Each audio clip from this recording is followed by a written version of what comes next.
Sounds good.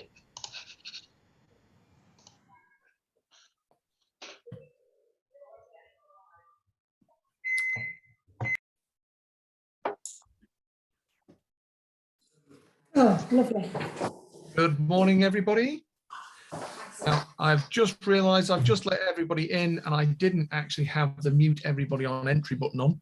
So if you can for me, just press your mute buttons for the time being, just to start. You won't be muted the whole time. This is going to be a very interactive experience. So, but please do, just for a moment, just pop yourselves on mute. And I'll just mute some people that aren't quite muted yet. There we go. Excellent.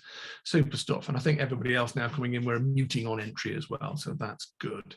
So welcome to our next amazing session of the International Speaker and Influencer Program. And in a moment, I'll be introducing our host and speaker for the day. We've got a really exciting session coming up for you.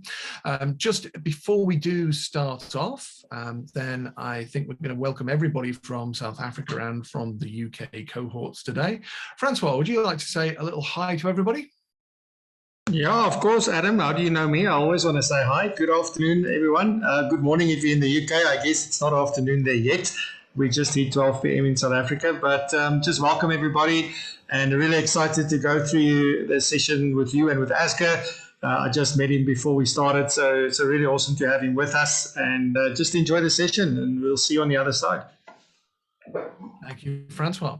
So everybody, what have we done so far? We've had our initial session with Dominic Colenso, and Dominic was looking at impact. And then we've had a couple of get-togethers, those open sessions, just where we're beginning to formulate your presentation and the design of your talk. So don't worry just yet if you don't have a title or a talk design lined up. There'll be more stuff going on to the two platforms, NextGen Planners and Propulsion Pro, over the next few days, just to give you some further hints and tips of that. But today our session is going to look at confidence and how you present and building that confidence. And we've got an amazing speaking coach here for you today. I'm delighted to introduce Asker Lindholt. Asker really does bring a proper international flavor to the session today, coming from Denmark, and has been in this international speaking coaching space for the last decade. Does some amazing stuff. Check him out online on LinkedIn and everywhere else. But for today, I'm going to stop talking for a moment and I'm going to hand over to Asker. Asker, good morning. Good morning, Adam, and good morning to all of you that have joined. Amazing to see so many faces here online, and amazing we can bring the UK and South Africa together. So before I kind of dive into the entire program and what I hope I can give you today so you leave better speakers, is I just want to take a moment really to acknowledge you, because the fact that you have shown up here today and actually decided to spend quite a good amount of time, 3 hours, that's quite a big portion of a day, you invest that in yourself. That shows me something about you. It shows me that you are passionate about learning, that you are playing the long game, and now you happen to be experts in the financial field. And I like to look at money that you can use it in two ways. You can either spend it, you can go out and have a great dinner. We have a couple people talking, but that's okay. But anyway, I wanted to say that you can spend your money, you can go out for a great dinner and you can enjoy that, and that's great to do every now and then, but you can also invest it, like you know a lot more about than me, and then play the long game. And it's a little bit the same with personal growth and time. You can either spend your time, you can, for instance, today you could have gone and seen a next Netflix show or something else that maybe would have given you a little bit more pleasure in that moment, but you could also decide to invest in yourself, grow and get better. So really a deep respect that you've come here today. And that's why I've taken a lot of time together with Adam really to discuss how we could best help you. So what is the program and what do I hope you can learn from these 3 hours? That is that you're going to be a much better speaker. You're going to be more confident. You're going to be more relaxed. You're going to be more authentic. You're going to be more yourself. And that's one of the things I love about public speaking. It's not just learning a bunch of techniques. It's also a journey into growing as a person and getting better. So you're going to get a lot of tips and tricks and tools from me, but we're also going to be working a little bit on ourselves, because I think public speaking is actually more of an inner game than an outer game.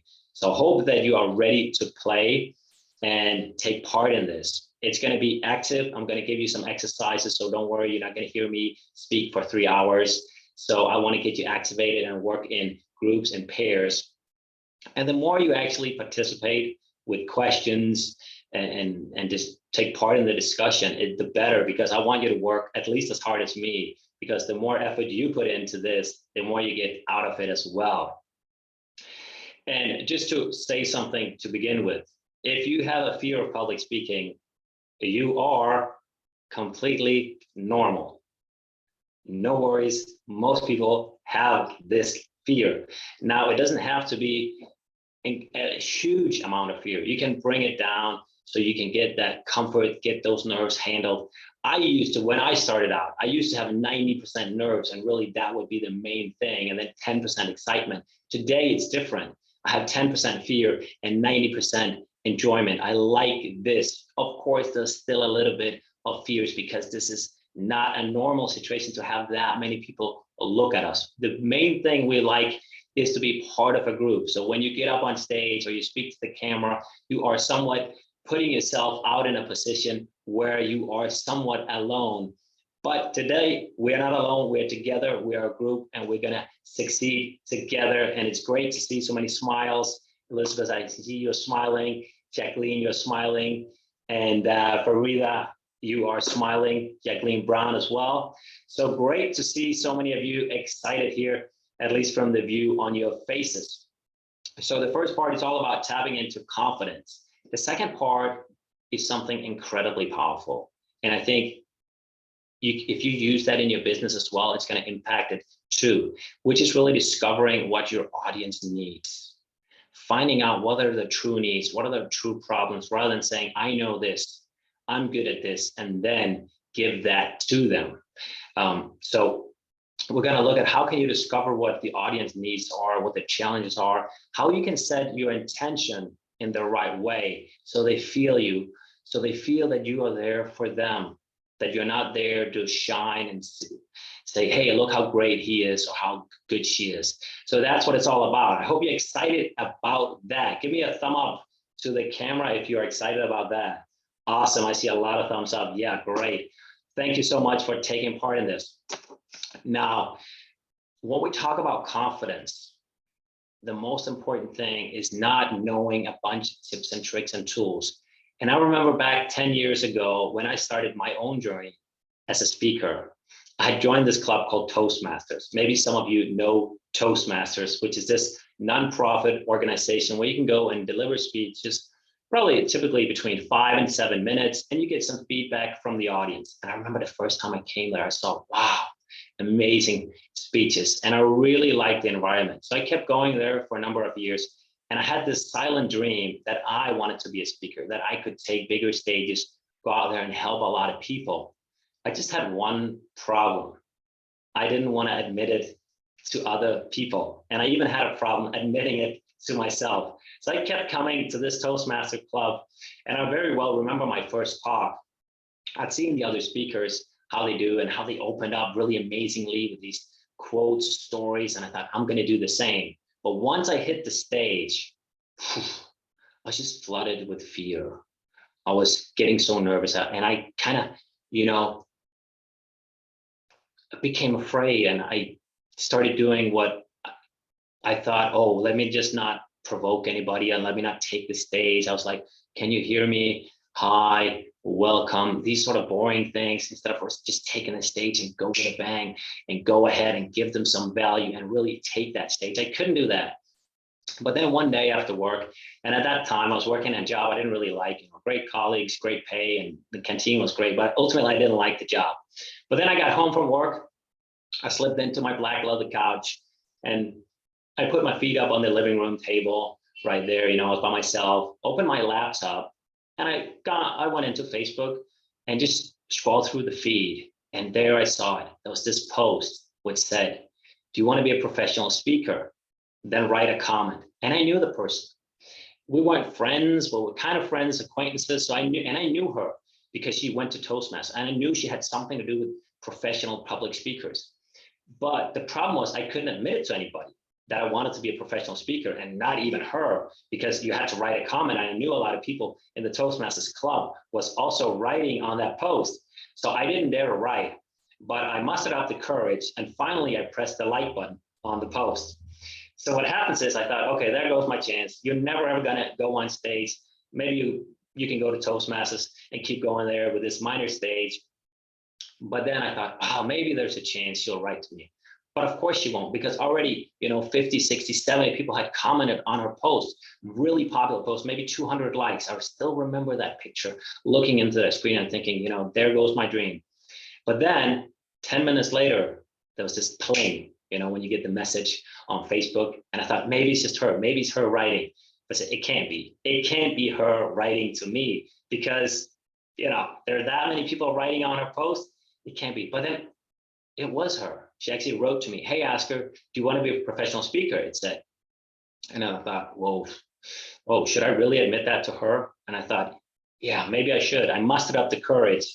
So I said, okay, I can write to Kadri on a one-to-one note, keep it private. Probably she's not going to tell anybody. We'll just keep it private. So I wrote back, yeah, I would love to do that.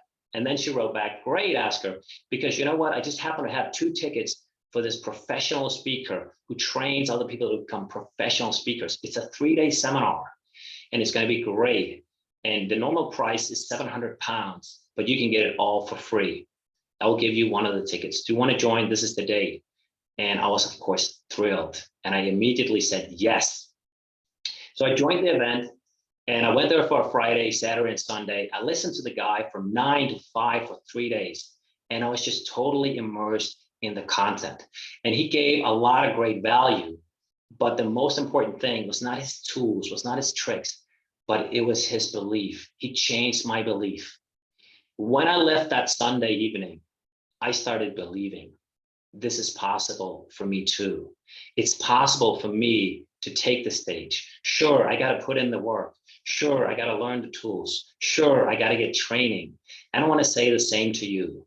You can become amazing speakers. If you aren't already an amazing speaker, you can become that amazing speaker. And it's so much about your inner self. And that's why I love this public speaking game, because you're going to have to grow as a person. You're going to have to get better. When I need to take bigger stages, connect more with the audience, I got to do the inner work.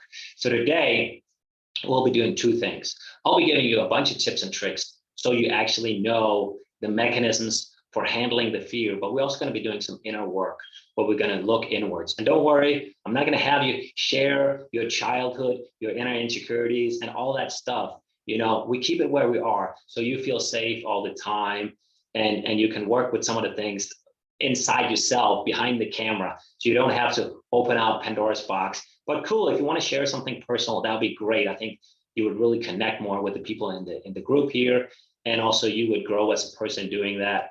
So this is my first thing that I want to leave you with. Take it as an inner game more than a technical game. And in a little bit, we're going to dive into the first framework called fear. Fear is just 4 tools that I've used with over hundreds of clients to help them overcome the fear of public speaking. So my promise to you is if you use these 4 tools in the system fear, you will get this fear handled. You will minimize it substantially. You'll be more confident, and you can ultimately focus on what's important. That is connecting with the audience, connecting with them, focusing on your message. Instead, leave yourself to the side, because when we go on stage, we are not the important person. The audience is always the important people. It's not us. We are there to serve them. We're there to help them. And that's why we got to get our own little insecurities out of the way so we can start helping, providing value. Great. So why do you need to get this fear handled? Because a lot of times I see people, they need to kind of warm up. So they spend the first 5-10 minutes warming up and getting ready, getting in state. But you ultimately want to be ready so you can connect with the audience right away, because it doesn't take them a long time to judge you. In fact, there are several studies that say, one study says 7 seconds, another says 3 seconds, another says a few minutes. Ultimately, I don't know which one is the right study, but what is proven is that we fairly quickly make a judgment of people. And once we've kind of made that judgment, it makes it a lot harder to change that one. So the first impression is incredibly important. And that's why I want you to be ready from the get-go. So when you have your talk, you just really crush it right away. You're in that state where you can deliver value right away. Yeah. So the first thing I also want to say is don't beat the fear. Don't try to beat it. Dance with it. Feel it, hug it, embrace it. It's there for a reason. And we're going to be doing some exercises so you can dance with the fear. But I've tried all the wrong things, which is try to beat it, try to run away from it. But once I started giving it love and attention and working on it, everything changed. Everything changed. So embrace that fear, look at it, investigate it, and that's what we're going to be doing today. So feeling is really the driver for making a change. When you're speaking, the important thing is you make a change. It's not that you deliver 10 great points of value, but if you don't create that feeling, there's no motion. So you can say emotion, that's energy in motion. You want to create that feeling for your audience. And if you're afraid, if you're fearful, they will somehow feel it. We have this thing called mirror neurons, which basically just means we mirror each other. So if you're afraid, they are to some degree also going to feel that. And I know that you've tried that in your own life. Maybe you've had, let's say you had an amazing day, and then all of a sudden you come into this room where there's just a really, really bad atmosphere. People are sad or angry, whatever. And no matter how good a state you're in, you will somehow be affected by it. You've probably also tried the opposite. Maybe you had a bad day at work, whatever it was, and then you meet these friends or family and they just really cheer you up, and all of a sudden, hey, this is actually a pretty good day. So my point is really, you need to go first and lead the way. So if you're in a good state, feeling great, there's a bigger chance that your audience is also going to go down that road. And we know we're going to learn more, we're going to take more action if we feel good. And feeling is the main thing you need. It's not emotion, because if information, if information was all we needed, we would all be having six packs and lying on a super yacht somewhere where we wanted to. You know, we know the stuff, we know what we need to do, but sometimes we have stuff blocking us. So I would love to hear from a few of you. Maybe you could either write in the chat, what do you do to get in your best state? You probably have some ritual, maybe before you play sports or a job interview or an important client, whatever it is. I would love to hear in the chat, and then I'll give you a bunch of tools to help you get in the best possible state. So when you hit the stage, you are on fire in the right way, not in the way where you're out of your body, but you're in connection with yourself. So please write in the chat, maybe a few techniques. I would love to hear from you and also get the conversation going a little bit. Do you have any rituals? Could be before you're speaking, could also be before something else you do. Breathe and stretch. Great, Jacko. That's great tools. Breathing, I use that one myself. I need to tighten the space around me ahead of meetings. Yeah, we need to have it organized. I think that makes a lot of sense. I always find my clothes the evening before, so I don't have to worry about that. Music, Amber says music, great. Breathing from Miriam. Get my kids out of the room. That's a good one. I got 3 of my own. Walk or run. Meditation, prayer, tidy work environment. All really good stuff. You're writing. Drink water. Yeah. Treshy is writing. Listen to Eminem, lose yourself. Oh, that's funny because I was actually just listening to Eminem before I went on here. You know, I could show you on my phone here if you want to see it, but this is really right. I listened to the guy as well. It's a great, great song. Before triathlon, I feel terrified. Jacqueline, right? I have a voice in my head that says, it's okay. I know you can do this. That feeling is okay. Really cool, Jacqueline, that you are working with your feeling, that you're not running away from it. You're connecting with it. That is just the way to go. Thank you for sharing that. And anything Depeche Mode. Get myself into a positive, excited state of mind, Mike says. Really, you guys know already, you have so many tools and tricks that you can already use. So this is really great. I just want to share some with me. Now, we are all different. That doesn't mean that you should be doing exactly what I say. These are things you can consider doing to have in your warm-up routine, because I want you to make a warm-up routine, something that gets you excited, something that gets you in the right state of mind. For some people, that is running. For other people, that is meditation. And you need to connect with what helps you the best. Some speakers are very, energetic, they're running around and we get all excited about that. And that's great.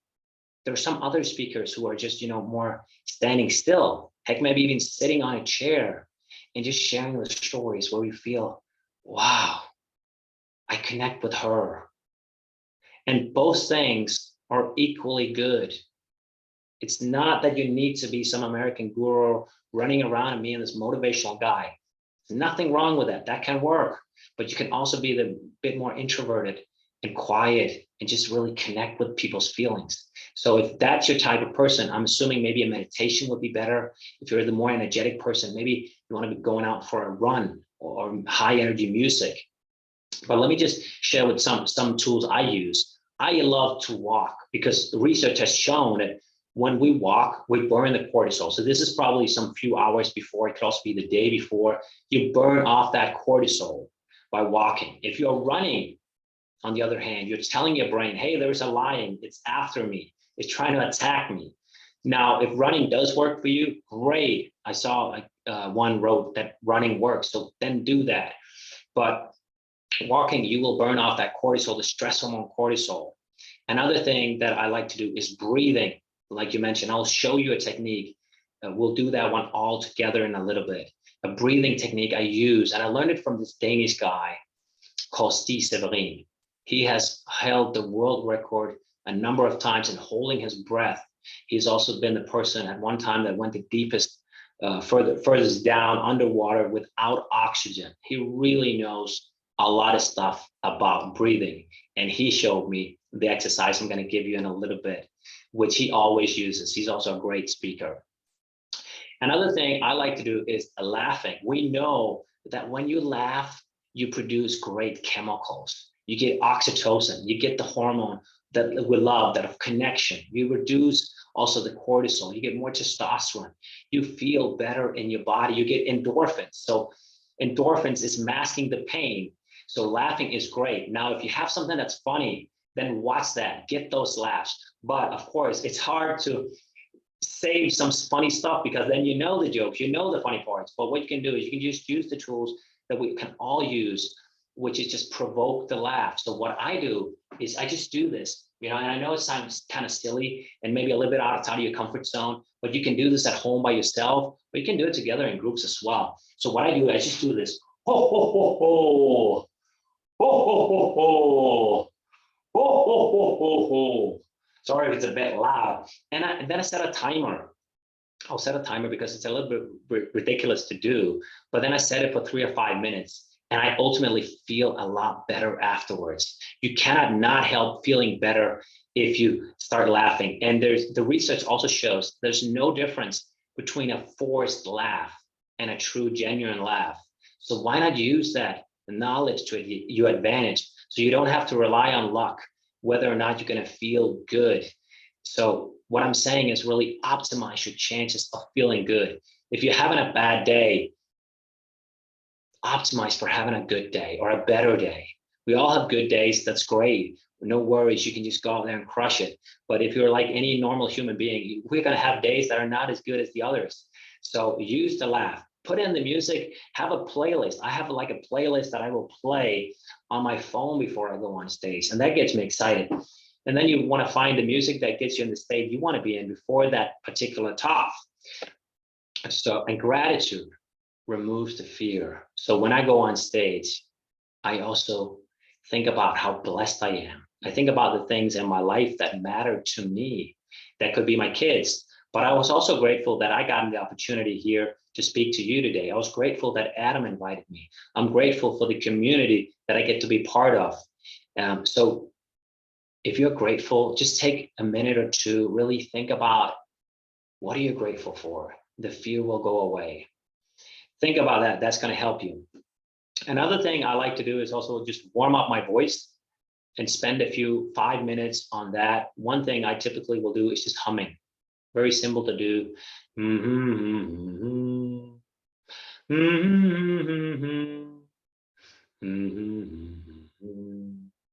So you get to use your voice. You will feel better. Plus, your voice will also get warmed up. So you're actually ready to do the performance. Now, there are lots of stuff on YouTube where you can get voice warm-ups. So you can do those, or you can just do the humming for 5 minutes. You will all automatically feel that. So this is a really good tool. So these are all tools that you can use to feel better. But now let's do the exercise together with me, the breathing exercise. Let me just explain it to you, what this guy Steve Serin told me how to do it. So what you do is you take your arms out. So if you're at home, please take your arms out like this. And then you want to be breathing in through your nose, because the nose was meant for breathing. And then I breathe in and I open my arms. And I hold for a little bit, and then I will breathe out in this exercise, but otherwise you always want to breathe out through the nose. But just in this exercise, you breathe out through the mouth with a pursed mouth. So it's kind of,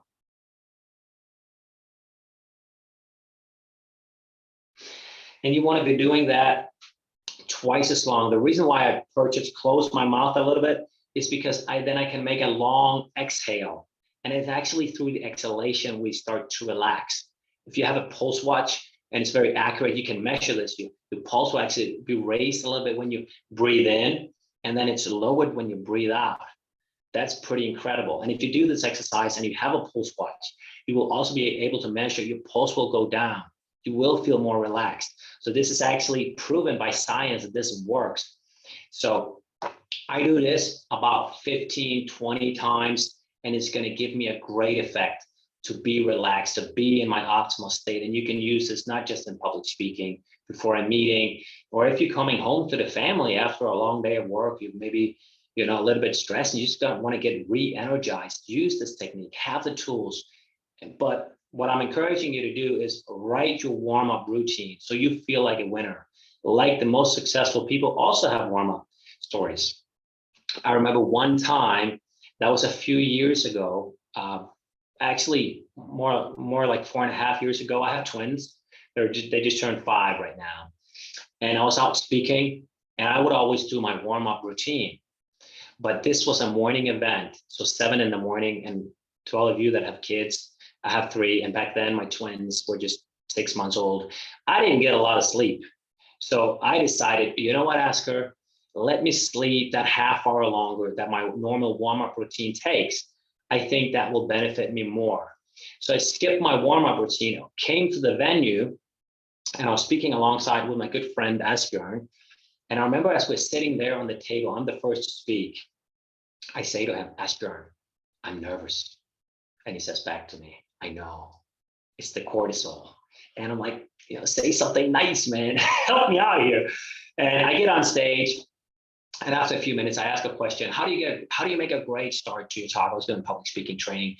And then one guy raises his hand and says, you got to say your name, in an angry way, because I hadn't introduced myself by name, because I'd already been introduced by the speaker or the MC there. And my name was on the paper there, and they'd seen on the email as well. So that there's no reason to talk a lot about myself because I already been introduced. So that just made me really crumble. It just made my confidence really go down. And I didn't do a great talk. I just had to survive that talk, and it felt terrible. So what happened was I then came out, I was angry at myself for not preparing well enough. And I had these feelings, you know what, are you going to be a professional speaker if that one guy can bring you so much trouble, if he can get you that emotional by just one comment? And I thought about it deeply. For 24 hours, I thought about it. And then I thought, you know what, I'm going to get better. I'm going to learn. I'm going to grow. I'm going to get back. And then I had to contact a guy in order to get this handled, a therapist.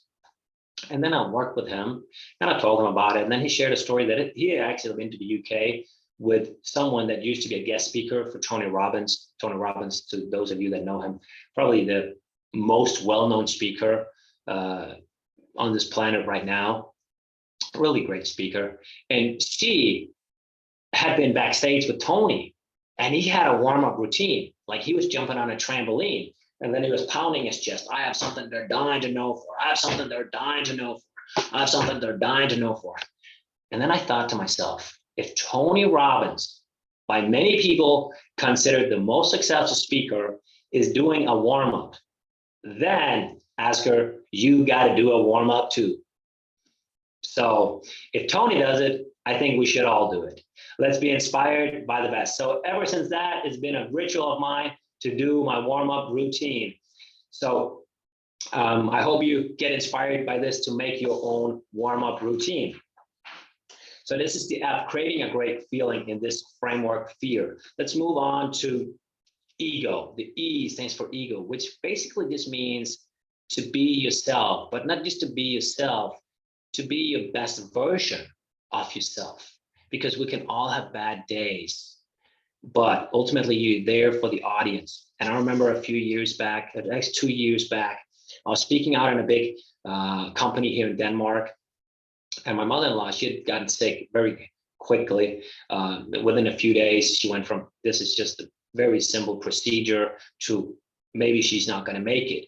And I remember us standing there the Friday morning that told us on Thursday, it's a 50-50. We're probably down to a 50-50. And I really loved her. She's the best mother-in-law, always treated me so nicely, welcomed me so much to the family. But I thought about the pain also, because my kids would maybe not get to see her. So, and of course, she was also the best friend of my wife. So, of course, we as a family, we were really shocked because it came so quickly as well. And I remember just standing outside here, just 20 meters from here, in my kitchen, and it went through my head, should I cancel? Should I cancel this talk? Because I'm obviously not in the best state that morning. And then my wife called and said, you know what, it's just a matter of time. It's not a 50-50 anymore. It's just a matter of time before it's over. So I started crying, just tears went down, and I was like, whoa.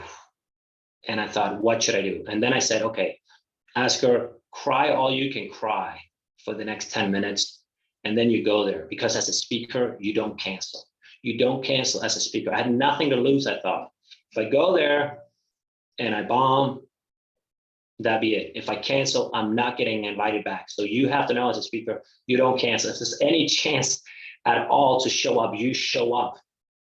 And then I did these exercises. I did the warm-up, and I managed to get a really great recommendation. They loved it, the audience, because I did this. Obviously, I was just not myself in that moment. I was being the best version of myself in that moment. Of course, it's not healthy to do that in a long term, but what I'm saying is you can push, you can find that greatness within you for a period of time when you have to speak, if there's something going on in your life, and you can create that energy for you. And then you can ultimately go back in your safe place, recharge, connect with yourself, and connect with those harder feelings that might be going on in your life at the moment. But ultimately, have a great warm-up routine. And how do you also become your best version of yourself? How do you show people who you are? That is by showing vulnerability, showing who you are on the inside. And we don't connect through victories. If Lena or Francois or Elizabeth or other people, if you started showing and saying, you know, I'm great, I have this victory, it's not going to connect. But if we can connect through something that we failed at, something that was hard for us, if you dare to open up and share your inner battles, your struggles, your fears, your frustrations, and then, of course, you can share your victories. Then we want to hear them. Everything becomes so much more powerful if you open up, share who you are on the inside. And I know you're working in finances, so it might not have to be something related to a childhood or whatever. It could just be something as simple as sharing your first meeting with your client, or something else that you are fearful of in your industry, or a first time you did a transaction, or whatever it is. You know, there are certain things you find the barrier, how deep you want to go, and you find out what is the right thing in that particular situation. What I'm saying is, if you dare to go personal, be a little bit personal, and not just provide some tools and techniques, you will be a different speaker. Also in the financial world, also in the financial world. You're going to make a bigger difference. You're going to connect with people that way. So we don't connect through victory. We connect through similarity and flaws, inner struggles. So keep that in mind. I could have shared, periods of my life where I've done speeches that went amazing. I could also share a story with you. I remember when I started first teaching in high school, that was how I started getting into public speaking, because I wanted some training. So I took a job as a high school teacher. And this was just my second lesson with this class called Second Z. And I was teaching chemistry. And my background is within chemical engineering. So I was teaching that. And I just remember there were these paper flies going through the room. And I thought, hey, Asker, are you part of a bad movie, of some American movie where the kids are just totally out of control and not doing anything the teacher says, like almost ignoring me? It went horrible. And I thought, this thing, teaching, is not for me. There's something wrong with these kids. And then I had to really think hard about how could I maybe, see if this was for me, or what could I do? And then I discovered the true problem. It was just too hard. The book we had that I thought they could handle with the exercises in the chemistry book they were just too hard. And then I decided, okay, let me try to make it as simple as possible. And then they had a success. And then they started working. So we all want to succeed. But hopefully, if I'm sharing a story like this about how I went wrong, how I messed up, how I didn't succeed right away, maybe you connect more with me. And maybe you're thinking about your own life, where you said, oh yeah, the first time I had to do a public speaking, or maybe the first time I had to train, it didn't go perfect either. But look at where I am now. Maybe I could then share some tools to, have success. But everything also gets empowered if you share those failures, if you share those mistakes, because you most likely you're thinking the guy is not lying, he's telling the truth. But if all you're doing is sharing victories, we disconnect. So open up yourself to that, and you'll be a whole different speaker. Now, I want to give you one great tool also to connect with the audience. It's about eye contact. So a lot of people, if you go out in the speaking industry, you will hear this advice that you're going to look people always in the eyes. Now, this is a camera, so I'm looking into the camera. And there is some truth that we have to look people in the eyes, because that is the way into their soul. And now, if I stare too long, now it's a little bit different because there are a lot of people here. But if it's just a one-on-one conversation, or if you're on a physical stage and I look someone too long in the eyes, it's frightening. It's almost intimidating, like you're invading their personal space. It's like, get out of my way. You want to look somewhere else, right? But of course, you also need some eye contact to feel that. So what I like to do is, when I look at people, I like to go like 3 to 5 seconds, a little bit longer maybe. So you kind of connect and you kind of get into the soul, but you also leave them with that space. So your eyes can go 3 ways when you're a speaker. It can go upwards. And this is typically when you get pictures. Like, you can go out and test this afterwards with people.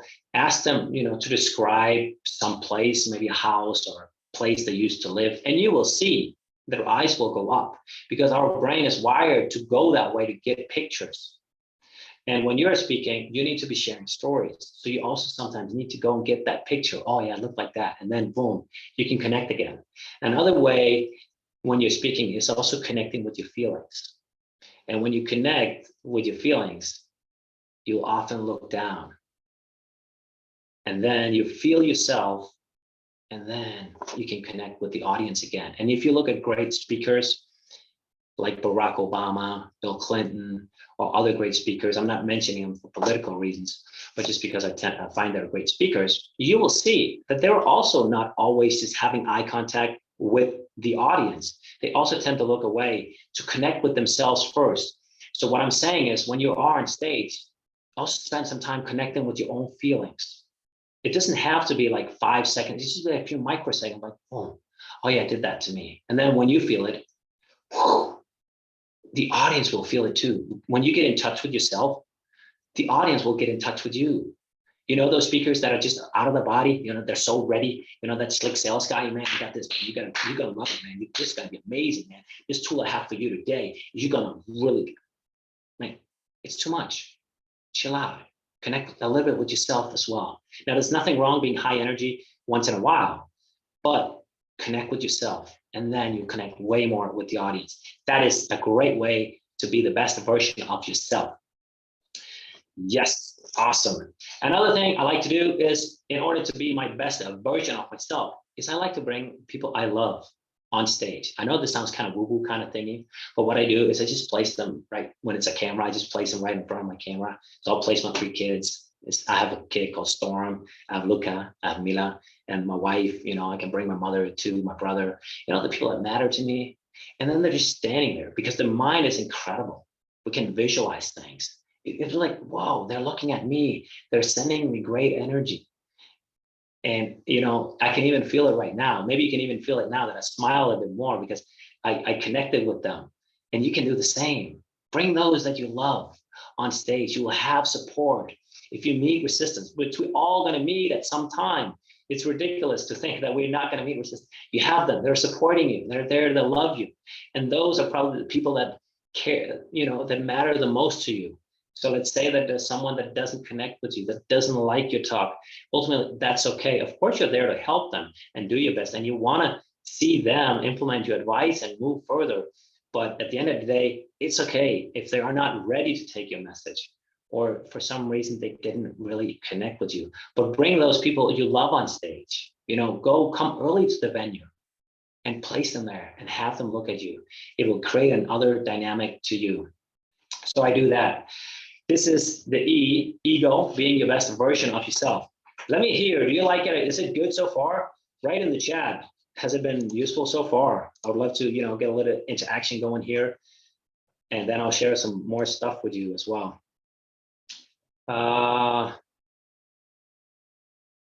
Yep, there's a chat going on here because I'm in speaker mode now. So I just see a couple of faces. I see John and Jacqueline, Elizabeth. Yeah, absolutely. A so far, AO writes, yes, it's been great. Thank you. S Sarah writes that. I was just thinking about putting a friend behind the camera. So great timing. Awesome, Elizabeth, man. You should be teaching this course as well. Valuable, Miriam writes. Great. You're getting value. Absolutely. This is awesome. I'm happy you're sharing this because also the more you write in the comment, the more you engage with this, the more you're going to remember because you're more active. Jacqueline Brown, very good. I'm enjoying you pulling it all together and demonstrating it.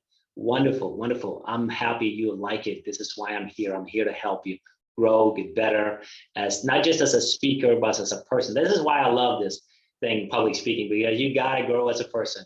You cannot help not growing if you're going to take that stage. So it's just the ultimate personal growth hack course, becoming a great speaker. So this is going to impact your entire life when you step into this journey that you are already on. I want to applaud you for this because Adam was just showing me before we started that you were making videos already. Like a lot of you, I think probably all of you, or at least most of you, have put up videos already in the course. And this is amazing. My mom says, got no idea what you're talking about, but it sounded great. I think the gratitude part will be useful. Never thought of that before. Wow, awesome, Jacqueline. Thank you very much for the comments. Great, I'm gonna give you a little bit more stuff, and then we'll do an exercise a little bit later where you get to mingle with each other and do some stuff, and then we'll have some presentation. But anyway, I just want to share a little story. We come to the A, which stands for accept. It doesn't mean accept that things won't change. Just accept where you are right now. And I remember it was probably about 12 years ago. I had, you know, most of us, sometime in life, we have that breakup. We have that breakup that is just terrifying. You know, the breakup, I was younger back then. And I thought, I'm never going to find someone that amazing. I'm never going to find someone I love that much. And I thought she was going to be the mother of my kids. I've been together with her for 5 years. It was like we were just a soul together. We were glued together. She was part of me. And then I discovered one day in the morning, we're sitting on the bed, and I remember she was saying to me, Asker, I got to share something with you. And the thing I could always do, I could always make her feel good. That was my thing with her. And I thought, oh, no problem. Just tell me what it is. I'll make you feel better. And she said, it's a little bit hard to say. And I said, oh, come on, just share it. He said, it's hard to share. Oh, come on, say it to me. I'll make it up. I'll find something. And she said, I've been together with someone else. Whoa. Everything just collapsed in my world. I thought, whoa, what's going on here? So fast forward a few months, we're having a break, and fast forward 6 months, it's completely over. So I'm thinking, I've been out of this game for 5 years with women, what am I going to do? My good friend David says, let's go out and have some fun. And, you're going to chat to a few women and have fun again. And I remember one night we were out, I was sitting there having a great chat, with this woman. I thought, well, that could be a date, I think. So I asked her for a phone number and she said, no, we're not going to meet again. It's been nice talking to you, but we're not going to meet again. I was like, okay, why not? I said, okay.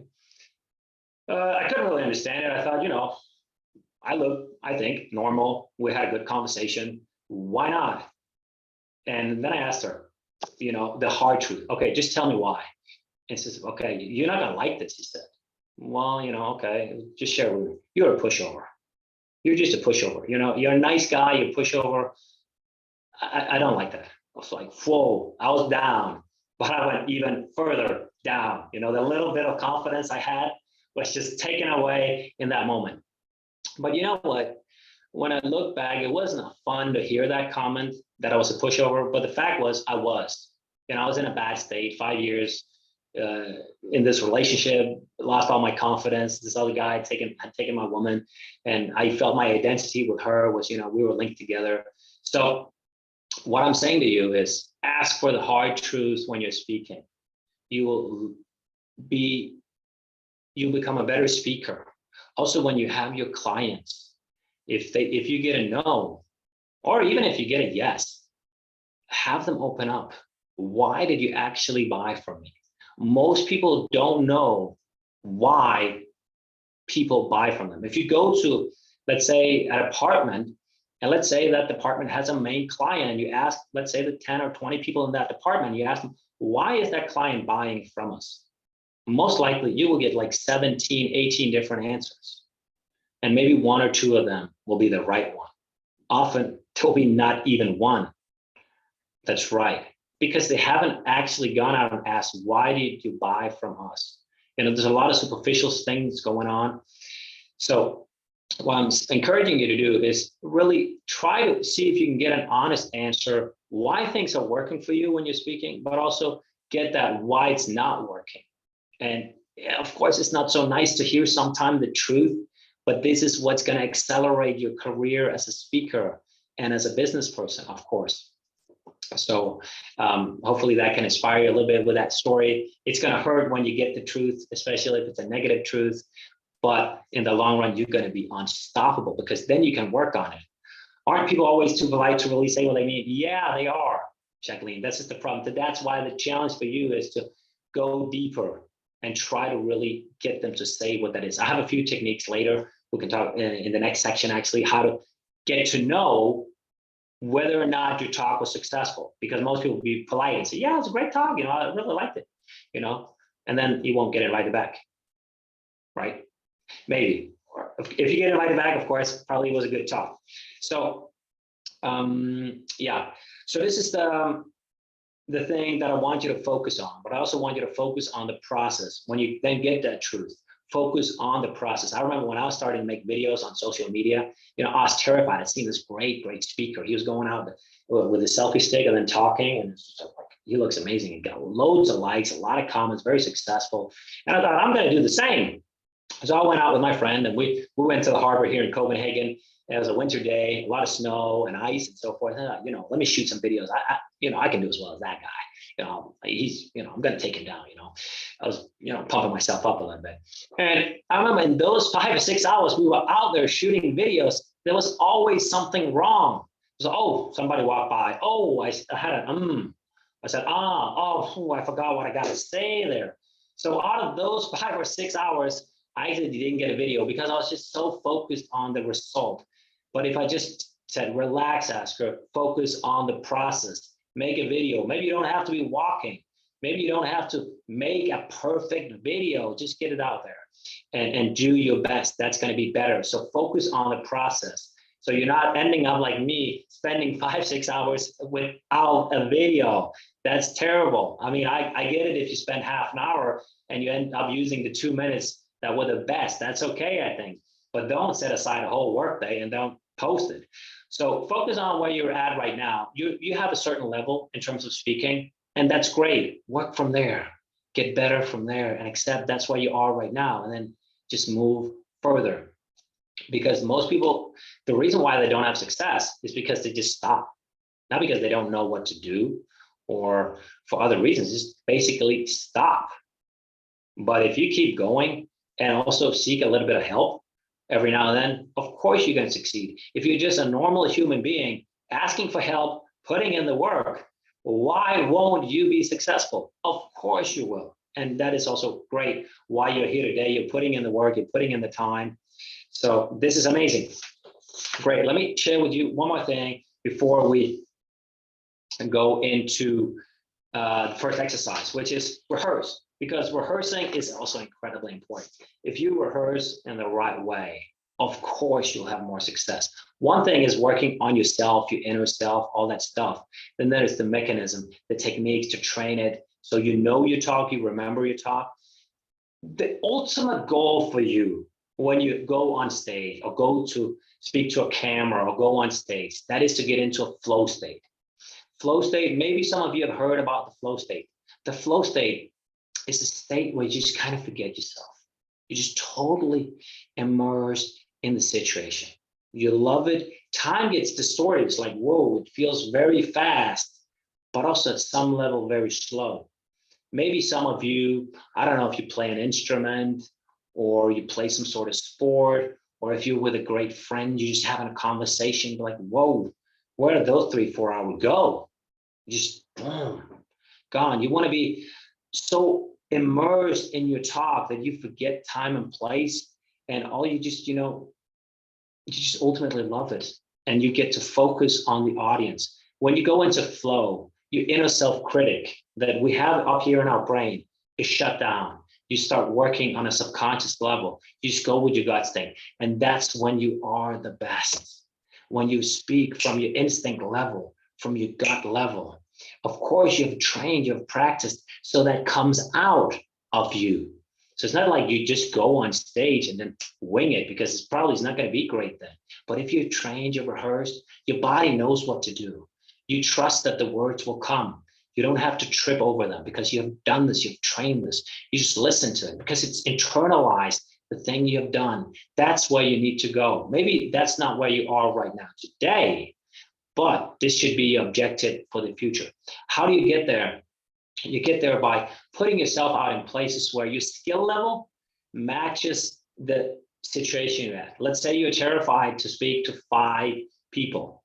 Well, maybe you should find a place where you just speak to 1 then, and you work from there. So like, okay, it's a fair challenge, or 2, and then you work from there. So what I want you to do is not make crazy leaps where you go, wow, let me jump 300% out of my comfort zone.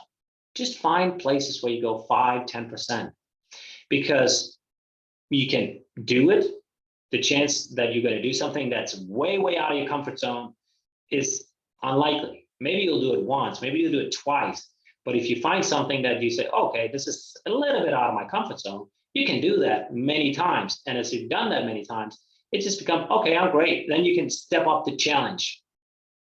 So, and then you want to, so you do that. And another thing you want to be looking for is immediate feedback in order to get into flow. What is immediate feedback? You can be looking at the audience. Of course, I'm getting reactions here, but also one thing is just your feedback to yourself. Are you remembering your stories? Are you sharing what you want to do? Are you feeling good on stage, which is incredibly important? Then you get that sort of feedback as well. So tuning in with yourself, tuning in a little bit with the audience and thinking, is this going well for me? Then you get that immediate feedback. And then ultimately connect with your passion. Why do you love this? Why do you love this topic? I think it's so great what you do. You know, a lot of people talk maybe, money is the root of all evil and all these sort of things, but it's not. This is, you know, it's energy. We can use the money, the finances to help people to, you know, fulfill their life. Of course, that it's more to life than the money, the finances. But, you know, if you're struggling with that, other things is going to be incredibly hard. And that's also why I love Adam's mission. It is not just to make rich people richer, but also, you know, the common person or the people that are struggling a little bit, get their finances handled and get a little bit better situation financially wise. I think that is a great mission. I think there are loads of people who are helping the rich get richer, and nothing wrong in that at all. But I think we need people to help the common person. So I think you can connect with your passion. Why do you love it?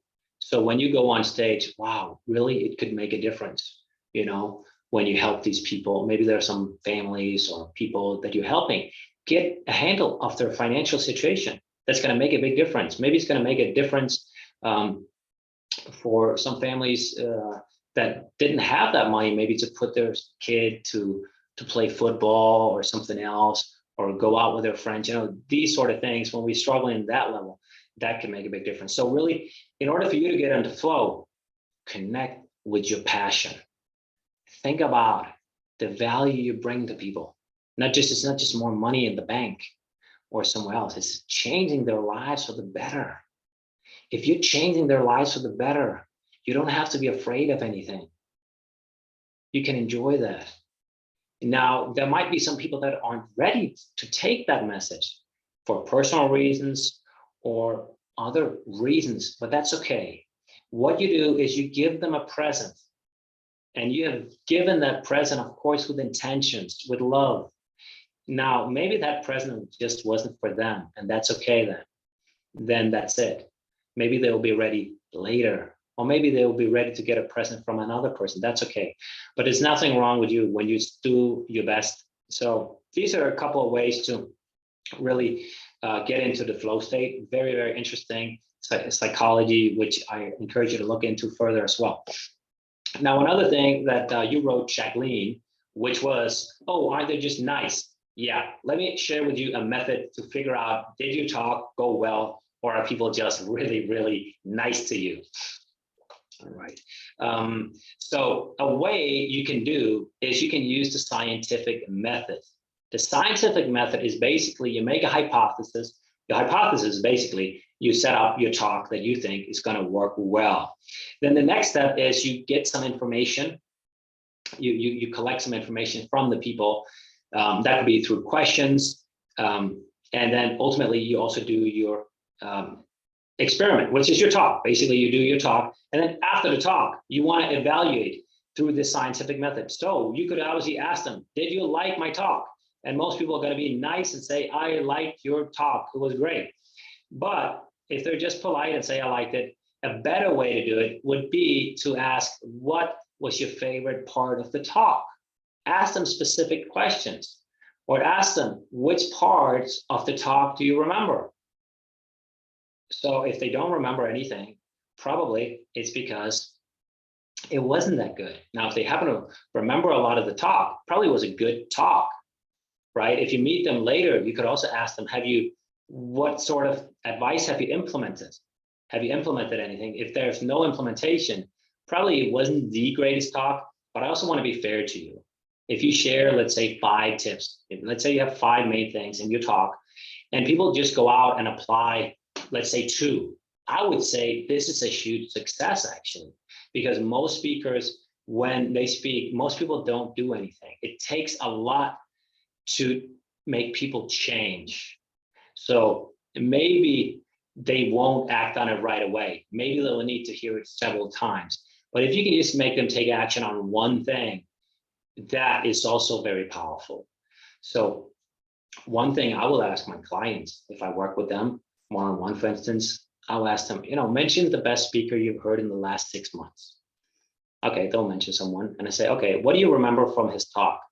And it's incredibly rare that I get more than 3 things they can remember. And that's the best speaker they've heard in the last 6 months. So just to be fair to you, if you get 3 out of 5, you're doing an incredible job. If you're doing 4, man, you're ready for the stadium. Tony, watch out, right? So, of course, we got to aim higher than 0. But this is a great way to figure out. And there are sneaky little ways you can do it in the coffee break. Like, what was your favorite part about my talk? When you have a conversation, rather than just a normal question, did you like it? So try to find those specific things that they resonate with. You can also do a round afterwards when you're done. Okay, what's the thing you take with you from today's talk? And then they'll mention a few things, hopefully. So these are ways you can do that. All right. This was the fear system. So let me just repeat the fear system before I give you an introduction to this first exercise, which is create a great feeling in the fear system. Create an amazing feeling so you feel unstoppable before you go on stage. So if you get that resistance, you are ready to crush it. Then the next thing is ego. Be yourself, open up, be vulnerable, and share some personal things, and you will feel amazing. I mean, it's almost like a therapy. Of course, you don't want to be sharing things where you are not comfortable in your skin. Then you go seek your therapist first. But things that you're okay sharing with, do that. You're going to open up, and that's going to be amazing. The next thing is accept where you are and move from there. See it as a process. Ask the hard truth. Get that feedback. And the last thing is rehearse. Rehearse your talk. Do it a number of times. I remember the first keynote I had was a high school, 200 kids. I was terrified, but I started 2 weeks early. I did my talk one day in the morning, one day in the evening, very, very committed to do well. Even though I'd done it like 2 weeks before in the morning and the evening, there were still things I forgot because the nerves came, but I can tell you it made a huge difference. So at a certain point, you want to say, my talk is over. It's done. I've written it. It's okay. It's cool. Let me just practice it. You don't want to be making final changes like the last minute before. Like that's probably not going to make the big difference. Depending on how important the talk is, the earlier, of course, you start. But set a good time aside to really practice. Both on the day is a great day because then you use your short-term memory, but also if you start a long time before, you get to put it into your long-term memory. If you both have it in the long-term memory and the short-term memory, you're going to be unstoppable, and you will remember this. Also, if there's a little bit of fear. Now, let's dive into the first session or the first exercise, which is, I call it a transformational meeting with a mentor. So you'll be working in pairs, 2 and 2 together. And the purpose of this talk is really to discover a transformational meeting. All of us in our lives, we've met people that made a big difference for us. It could be a therapist, it could be a teacher, it could be a friend, it could be someone you met on the bus that shared a story with you that made a change. It could be a concert, it could be a book, something that made a change. Preferably a human relation would be great. And then one person, because we all need mentors. I have mentors in my life. I have people that help me because, frankly, I got issues. I got to get help. And you are also here today, hopefully, to get some advice. So one person will interview the other to discover this transformational meeting, because we need help to get transformed.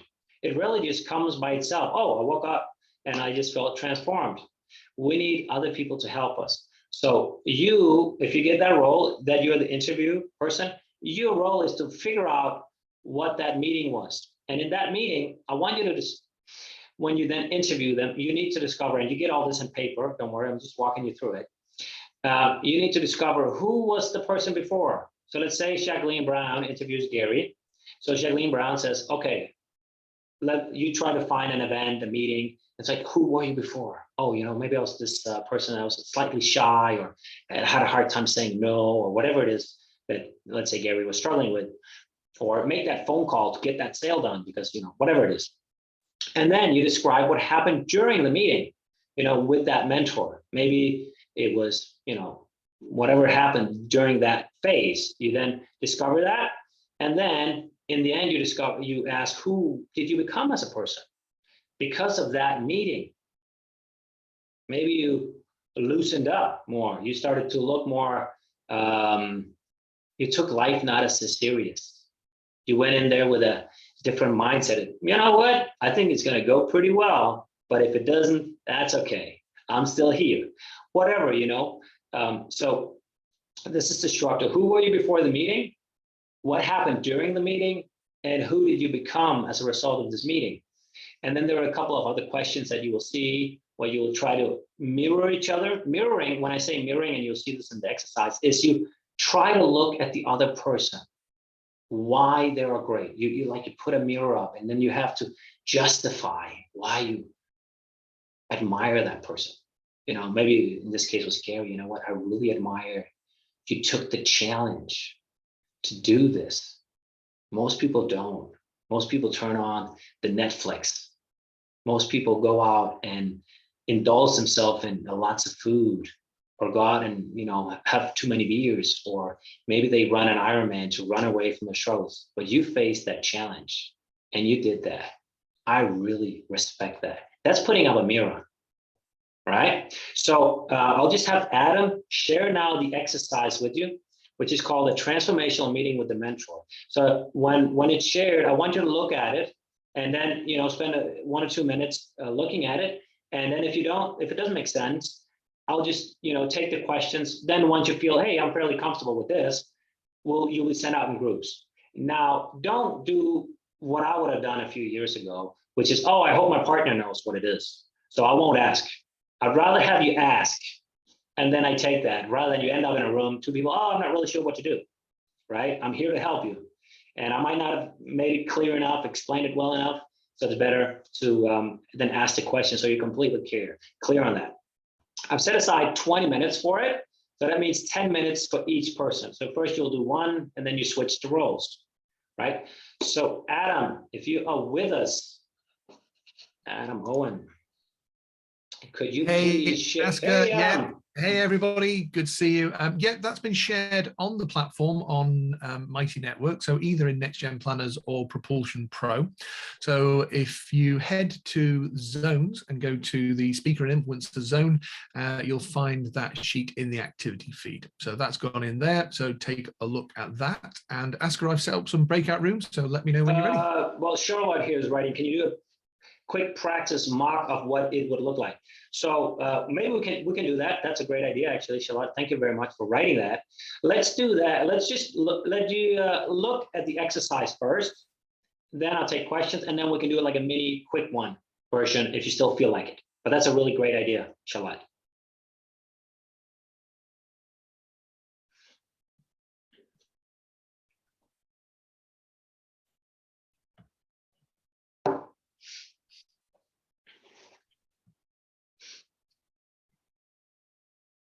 Yeah, if you can't find it, you can also maybe make it bigger, Adam, and then people can take a screen dump.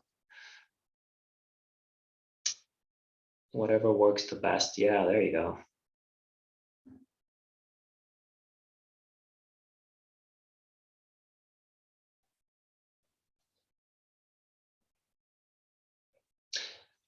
Sarah is writing here, it's an alternative topic if you haven't had a mentor.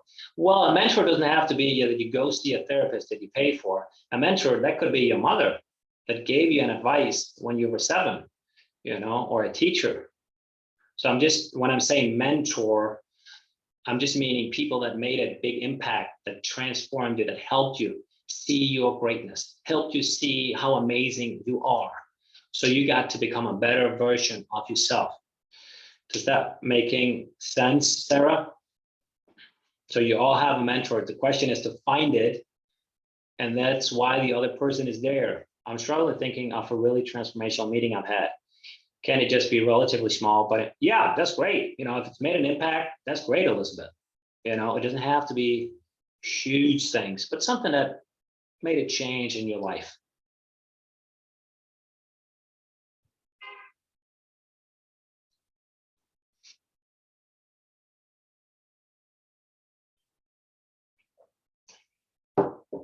Okay, should we do like a very quick session with someone? So maybe you can bring back anybody volunteering to do that. As you can see, Mike, I can see Ryan, Gary, B. Williams, and John, and Christian. Those are the people I see right now. If any of you would be interested, yeah, are you saying Williams, Seymour? Yeah, put it on sound then, Williams. I'm saying no. You're saying no. But I can't think of any right now. No, so that's why I'd be interviewing you. Yeah. Okay. So I would ask you then a question, and you just keep it. You don't have to share it to everybody and so forth. But think about a thing where you had an emotion. Think about a feeling at a certain time in your life where you had a strong feeling. Okay. Yeah. Maybe it could have been something a former boss told you, manager, if you've had that encouraged you, or that you're struggling with something. Have you had a struggle in your business life? I mean, we all have, so. Yeah, a struggle, yes. Yeah, okay. So share, do you want to share a little bit about that struggle? Sure. Does it have to have been a transformational bit at the end? Well, we'll come to it, Okay. hopefully something you've dealt with. Okay. Yeah, I had a really terrible line manager who I was pregnant with my little one, and he said that the entire team hated me because I was pregnant and they thought it was selfish. okay. Wow, that's brave of you, first of all, to share that. I think, applause that Crazy you're doing that. one. That's brave. Great. So as a result of that, what did that do to you? Oh, it just knocked my confidence so much. Sure. So you became a lot less confident. I think we all would, it's hard. So I understand that. And then what did you do? You've taken action on this, because when I see you now, you're smiling and I feel that vibration. Have you done, what did you do then to overcome that negative feedback? I went on the longest maternity leave I could. Okay, yeah. So I What wouldn't have to happened then deal on with that guy. yeah, what happened then on that maternity leave? I focused more on my little one instead of that person. Okay. Yes. So in this particular case, Yeah. And so you focus more on that, and then who did you then become as a result of focusing more on your kid? I think I became a lot more intuitive. Great. That makes sense. So your kid was your mentor. Oh, cool. Your kid was your mentor. and that made you connect more with your intuition. Yeah. And that is a great thing. We have a rational mind, which is incredible. I'm all for using it. But there is also a part of us that's a gut feeling. And if you combine those, that's beautiful. This is a beautiful story, Williams. So should I say William Seymour? Or... Sorry. My name is Bianca. It keeps... Bianca, okay, Bianca. Sorry. This is a great story. And you can share that with a client. One time you can say, I understand you're thinking about mortgage payment and so forth and all this, but sometimes you also got to go with a gut feeling, intuition. And then you share your story with your kid and say, I'm like, whoa, Bianca sharing this personal thing. Whoa, yeah, it makes sense, right? I'm not saying it's that you have to use it, but there's a good chance you can use it in certain settings. I hope this makes sense for all of you, that how, this is a small interview. And I just simply love that story, and you will then, if it was this exercise, you would then afterwards share it with pictures and so forth. I got touched. I got like, this is a great thing. We can all get better at connecting with our gut instinct and how to handle such a jerk. Let's just call him what he was, right? So this is beautiful, Bianca. Yeah. So please raise your hand if you feel comfortable with this exercise. Great, I'm gonna put you in gallery. I see a good amount of hands. Okay, this is great. So I feel confident that I'll send you out now in the rooms, and you'll get 20 minutes. Set aside 10 minutes for each person. Put an alarm so the 10 minutes you have, okay, you switch, because otherwise you're gonna be too nice and then one guy gets all the 20 minutes. So do 10 minutes for each, and then we'll meet back here at 12:35. I'm still here for questions if you need that, but Adam, please send the people out in pairs in breakout rooms and do that exercise with a transformational meeting.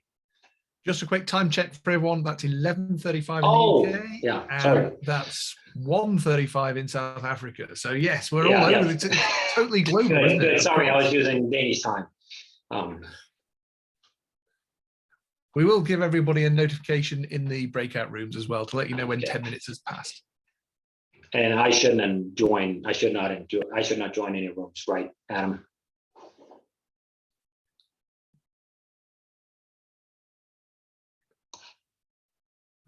Yeah, we'll just sort out 1 or 2 people just need to be assigned. So we'll just do Okay. a couple of assignings. I think CJ needs to be assigned. So pop CJ in a room.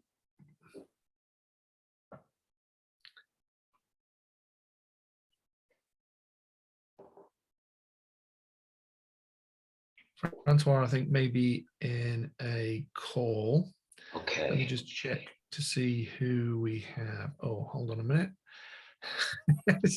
It's always such fun, this, isn't it? When we Yeah, finally yeah. try to Technical stuff organize is breakout fun. rooms. Let's see who has not got a partner now, because there's always somebody who won't have a partner.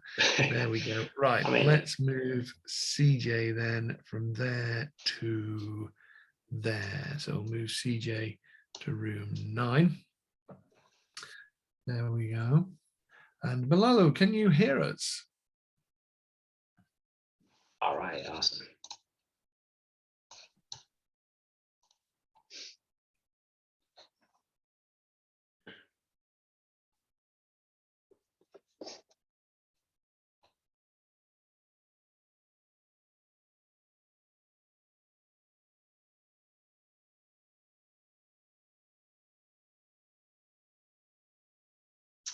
All right, people are coming back and I see a lot of smiles. So that is great, great, great, awesome, wonderful. Hopefully you became more empowered. Hopefully you connected well with the person and yeah, grew a little bit by this exercise. Yeah, let me know, was it a good exercise? Like a thumb up if you enjoyed this exercise. Awesome, I'm getting a lot of thumbs up here. This is great, great.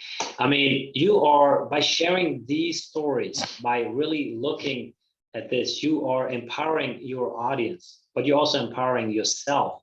So this is the way to go and really get connected with them. I'm sure you have connected well with the people when you dared to open up. And it's also a really good exercise for you to open up the other person, you know, and see their greatness, because you are there to help your clients. When you're speaking, you're there to, you know, not to say, hey, I'm amazing, but to lift them up from where they're at. And you are going to be their mentors. So some of these questions hopefully can help you. But what I would love now is to hear a few presentations where you basically just share the story. And the 3 questions, but the structure of the story will be, who were you before the meeting? Show us the scene, show us the pictures. Where were you sitting? What were you saying? Bring us back in time. And then share with us the journey, like what happened during the meeting. What did the person say? Where were you placed? You know, just share with us the senses that went through you, you know, and use the techniques I told you about earlier. Connect with yourself, see that picture. Wow, oh, that's what I saw. And then you share it to us. Connect with how you felt. You had a certain time where you were going through hardship. Connect with that. Connect with, wow, I overcame it. I got this new insight. And now I dare to take on that challenge. And yeah, then share with us, who did you become? How did you get empowered so we can get inspired and use those techniques? Like we heard with Bianca, this beautiful little story about trusting your gut feeling. And I think that was lovely. So please raise your hand. You can also do it virtual. If you would love to just share like a minute or 2, this is training. And what I will do, I'll give you feedback and I'll leave you in a better place. This is, of course, my intention, to give you some positive feedback so you can become an even better speaker. So you get some practice time here. So please raise your hand if that could be you. Just sharing like a minute. And I know it's a little bit short time, but you have a gut feeling. We heard from Bianca, just trust that feeling. You're going to be fine. And we are all here to support you. This, people like you that come here for this and also dare to step up, you're the brave person. We are the ones that cheer you on. You are the ones that take the stage and do this. So with all that said, please raise your hand if you could be okay sharing like a minute, very short version of your story. I know you can do it. Amanda has a hand up. That's beautiful. We have Elizabeth having a hand up.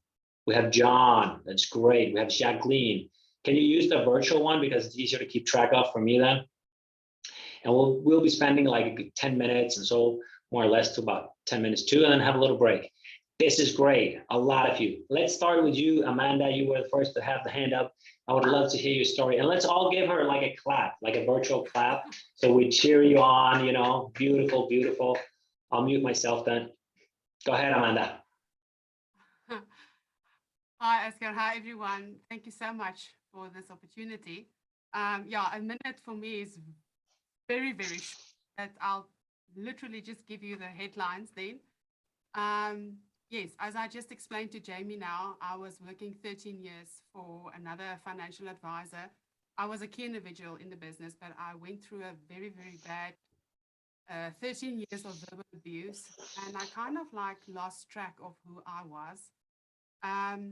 That was it just, if I can break it up in segments. So that was the first part that I had to overcome. The second part, I was very, very big in terms of being obese. And I ended up in hospital, basically fighting for my life. The other thing is I always wanted to become an endurance rider for the South African team.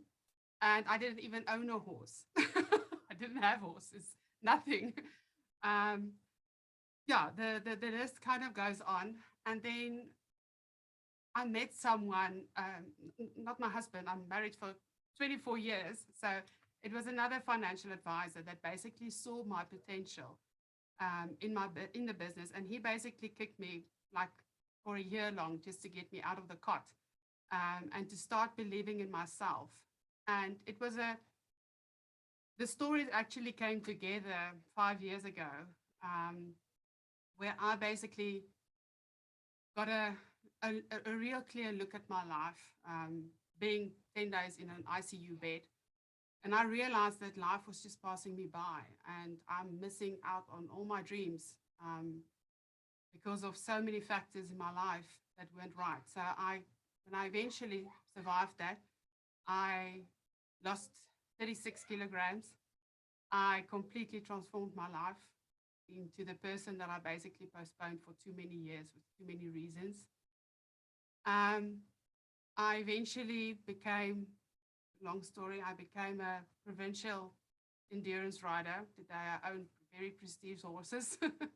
I had to learn by falling off so many times that I eventually figured out how to stay on top.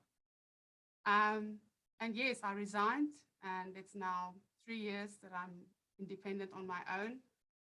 By the grace of God alone, I made such a huge success working my butt off that I got awarded last year with the Momentum Diamond Elite Award for the way I built my business during COVID. I eventually, because of a very low self-esteem, believe it or not, I decided to enter for Mrs. South Africa 2 years ago, and I became a top 50 finalist in the journey. But the whole mission for that was basically to drag myself on the collar to the stage to overcome the fear of people. And so that transformed my whole life. If I look back today at who I was 5 years ago, it's not the same person. Yeah. Any questions? I'm sorry, I'm way past 1 minute. That's okay. That's a beautiful story, Amanda. I got goosebumps. You know, I could feel you. And this is the ultimate test. It's not whether you had your hands in the right place or you've got to smile, you had an I could feel you. You know, I felt your energy and I connected with you. You know, I had goosebumps. So this was, to me, a very inspiring story, you know, about keep trying, keep just really endurance. Like you said, you're an endurance rider.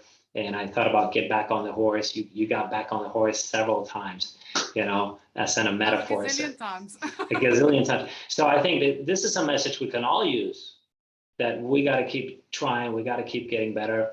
And you did a beautiful job. I really loved your story. I know that this can inspire other people.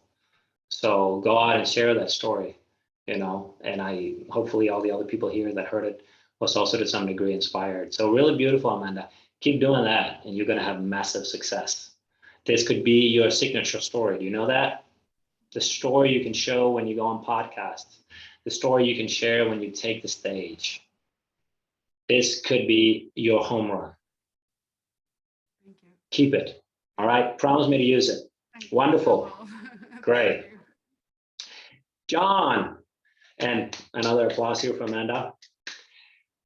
Wonderful, beautiful job. John, would you be ready to take the stage? Yeah. Sorry, we got a bit of good news there in the office here. Shortlisted for something.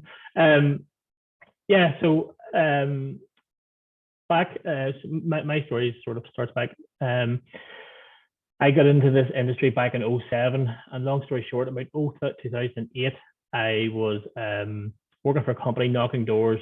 The world came crashing down and almost came to an end. So the company I was with, it was all door knocking, going out and seeing people, and trying to drum up business. So in July 2008, August 2008, that just wasn't going anywhere. So within the space of a week, I quit my job, got a new job, got married, moved house, and went on honeymoon. So as stressful as you can possibly get in the space of a week. Company I went to then was as a self-employed advisor, and thought it was going okay. So I was trying to scratch out a living and provide for my new wife and myself at the time. Stayed there for a few years, but what really transformed at the time was the guy who owned the company.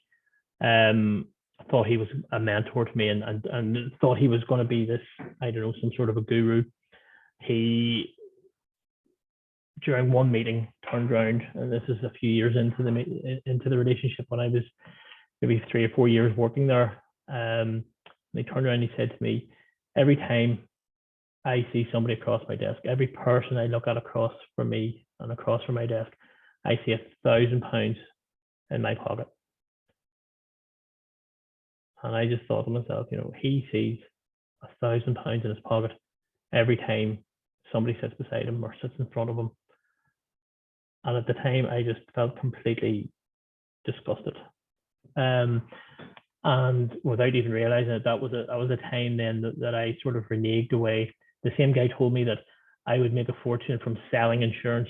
I didn't want to go into somebody's house and try and forcefully sell them a product. I wanted to advise people, and I wanted to help people come to the decision that this is what I advise you to take. If you take it, brilliant. If you don't, that's okay. It wasn't about taking a big commission. So that one sentence probably changed my professional career completely.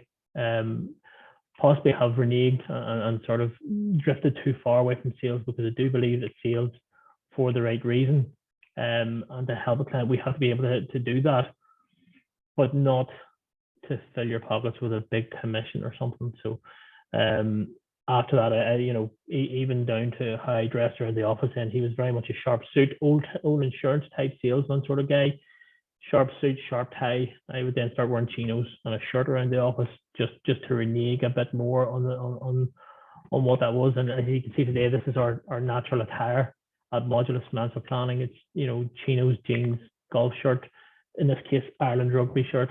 So that for me was a massive thing, and I didn't really think about it at the time, but when I look back, it was really what sort of changed my mindset to this whole industry. That's not the kind of person I wanted to be. I think that's the biggest learning I had, the biggest transformation, definitely.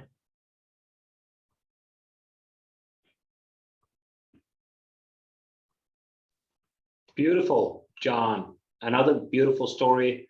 And what I hear is, it's about connecting with your values. And I think we can't hear this too few times. Really beautiful. One thing I really loved was when you shared a phrase there, and then he said to me, I see £1,000 in my pocket. I could see that desk. You didn't describe the desk, but I just immediately imagined that desk where you sat in front of him and I already made a person.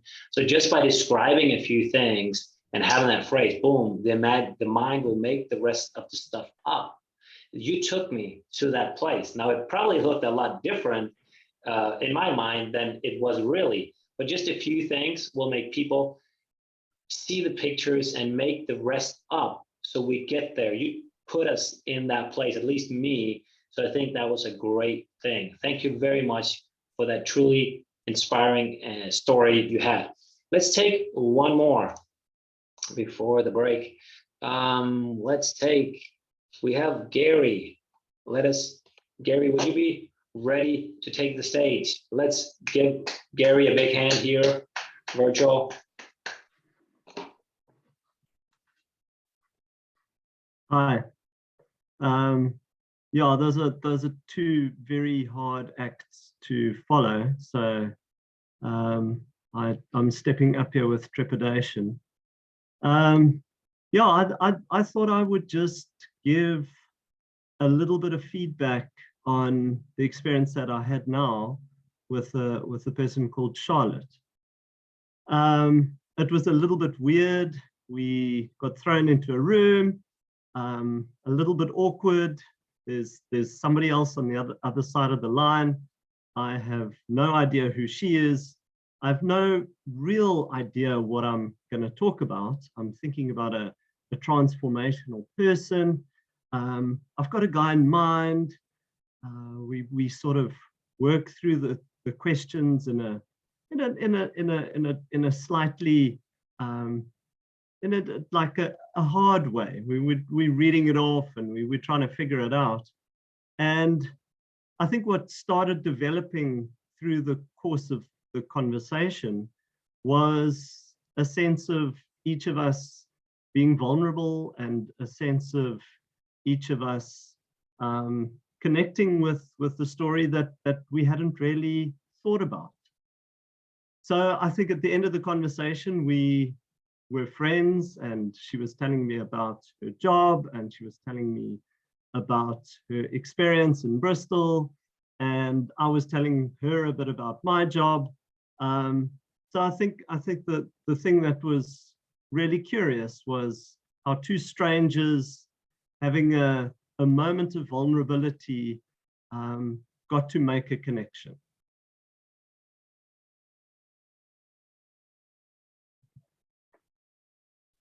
Beautiful, Gary. This was exactly one of the main intentions of this exercise, that you would see the power of how much you can connect in such a short time. Just 20 minutes and you connected deeply with that person. You don't have to always spend days in and out. And probably you know her maybe better than other colleagues you've potentially worked with for a few years, at least to some level, right? And that's what's going to happen with the stage effect. When you open up on stage, you're going to be unstoppable, and you really will connect deeply with your audience. So very beautiful, Gary. Very beautiful, Gary. This was really, really nice that you shared this little story about how this exercise was useful for you. So go out there and implement this tool here by using these stories. You all have stories, and what you said was, oh, it was hard for me to come on after Amanda and John. But you know what, Gary? We want to hear your story. John, Amanda, they had beautiful stories. I love them, and we're sure all the other audience loved them. But you too have a beautiful story.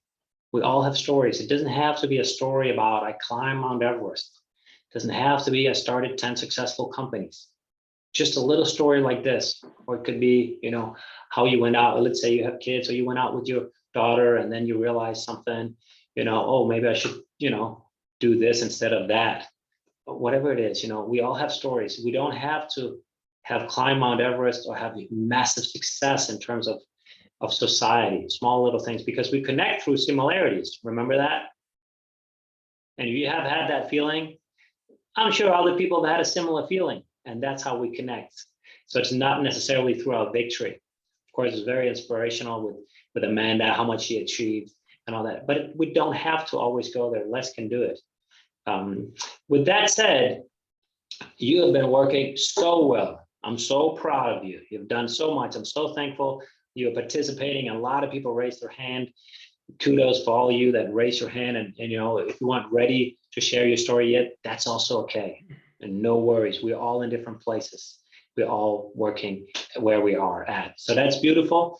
I want to give you guys a 10-minute break. So you can get up, go to the restroom, get some water, move your body a little bit, get re-energized. And then we'll meet back here 3 minutes past. I'm not going to say the hour because I'm not sure what hour it is where you are at, but 3 minutes past, that should be 10 minutes. All right. So I'll see you in 10 minutes.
All right, we are back. Hey, Bianca. Hey, everyone. Let me just put it on gallery here so I can see how many are tuning back in. Wonderful, wonderful. Hopefully you got re-energized, got up, and yeah, did a little bit of stretching or whatever makes you get into a good state, like we talked about in the morning or earlier. You know, those few things you can do to really feel good. One of the reasons why I like to stand, I'll just talk a little bit as people tune in, is it gives me more energy to stand when I present. Whereas if I sit, it becomes harder to get that energy. So I think I would encourage you to do, if you're speaking, is really to stand up. Maybe some of you have seen the talk with Amy Cuddy, this TED Talk. It's called The Power, or Power Pose, I think it's called. It's something about the body, how you use your body to feel more energized. And if you stand in a certain way, you feel more energetic. You increase your level of testosterone. And so I like to stand up, and I think it does also something to your voice. You'll be able to hear it if you sit down, record your voice, and then if you stand up, you can probably hear a slight difference. Not like a massive difference, but there's a slight difference. So for various reasons, I like to stand up. But welcome back to all of you, and amazing to have these 3 hours here with you. I've really enjoyed it so far. These first 2 hours, it's really been a joy, some great stories, some great comments. Let's dive into the second part here, which is all about discovering what your client needs, or really figuring out what is it your audience need? What is your role as a presenter? And I see a lot of people making some basic mistakes, but probably also because they didn't have the training. So let's talk a little bit about what your role as a presenter is. Your role as a presenter is to be their mentor. It's to help them. It's to see their greatness. We did the exercise with the transformational meeting where when you did the interview, it was all about trying to find their greatness. And you have to do the same with your audience. See if you can find the stories that can lift them up to see how amazing they are. Because if you can find ways to lift them up and make them see their greatness, you will be the speaker they want to hear again and again and again. You are not there to go and say how amazing you are, how good you are. Of course, you have some value. Of course, you've done some things. I know you know, of course, more than the people you speak to, at least in most of the cases. But your role is really there to help them. And we all need some mentors. I've taken a little piece with me here that I just want to read out loud, that I think really encapsulates very well what the role as a speaker is, or for that matter, anybody that helps. It's from a guy called Søren Kierkegaard. He's a very famous philosopher. I think he's more than 100 years old, very famous within philosophy. Maybe you've heard of him, maybe you haven't, but anyway, he's a Danish guy, and it's talking about how to help people. So let me just read you this before we kind of dive really into this section about your role and how to help your audience to discover their true needs, so you can lay the foundation for an amazing talk. Okay, so here we go. By Søren Kierkegaard. If one is to truly succeed in leading a person to a specific place, one must first and foremost take care to find him where he is and begin there. This is the secret in the entire art of helping. Anyone who cannot do this himself, under a delusion if he thinks he's able to help someone else. In order to truly help someone else, I must understand more than he, but certainly, first and foremost, understand what he understands. If I do not do that, then my greater understanding does not help him at all. If I nevertheless want to assert my greater understanding, then it is because I'm in vain or proud. Then basically, instead of benefiting him, I really want to be admired by him. But all true helping begins with a humbling. The helper must first humble himself under the person he wants to help, and thereby understand that to help is not to dominate, but to serve. That to help is not to be the most dominating, but the most patient. That to help is a willingness for the time being to put up with the being wrong and not understanding what the other understands. So this beautiful piece, I think, here by Søren Kierkegaard really encapsulates the role as a speaker. We are there to help our audience. We're not there to boost our own ego. I see some speakers that hit the stage because, you know, there's the spotlight. There's a lot of people looking at you. And yeah, you can get all that massive clapping and that applause. But if that is the reason you go on stage, it's the wrong reason. And I used to do that. I used to go on stage for the wrong reasons. I didn't know why I did that.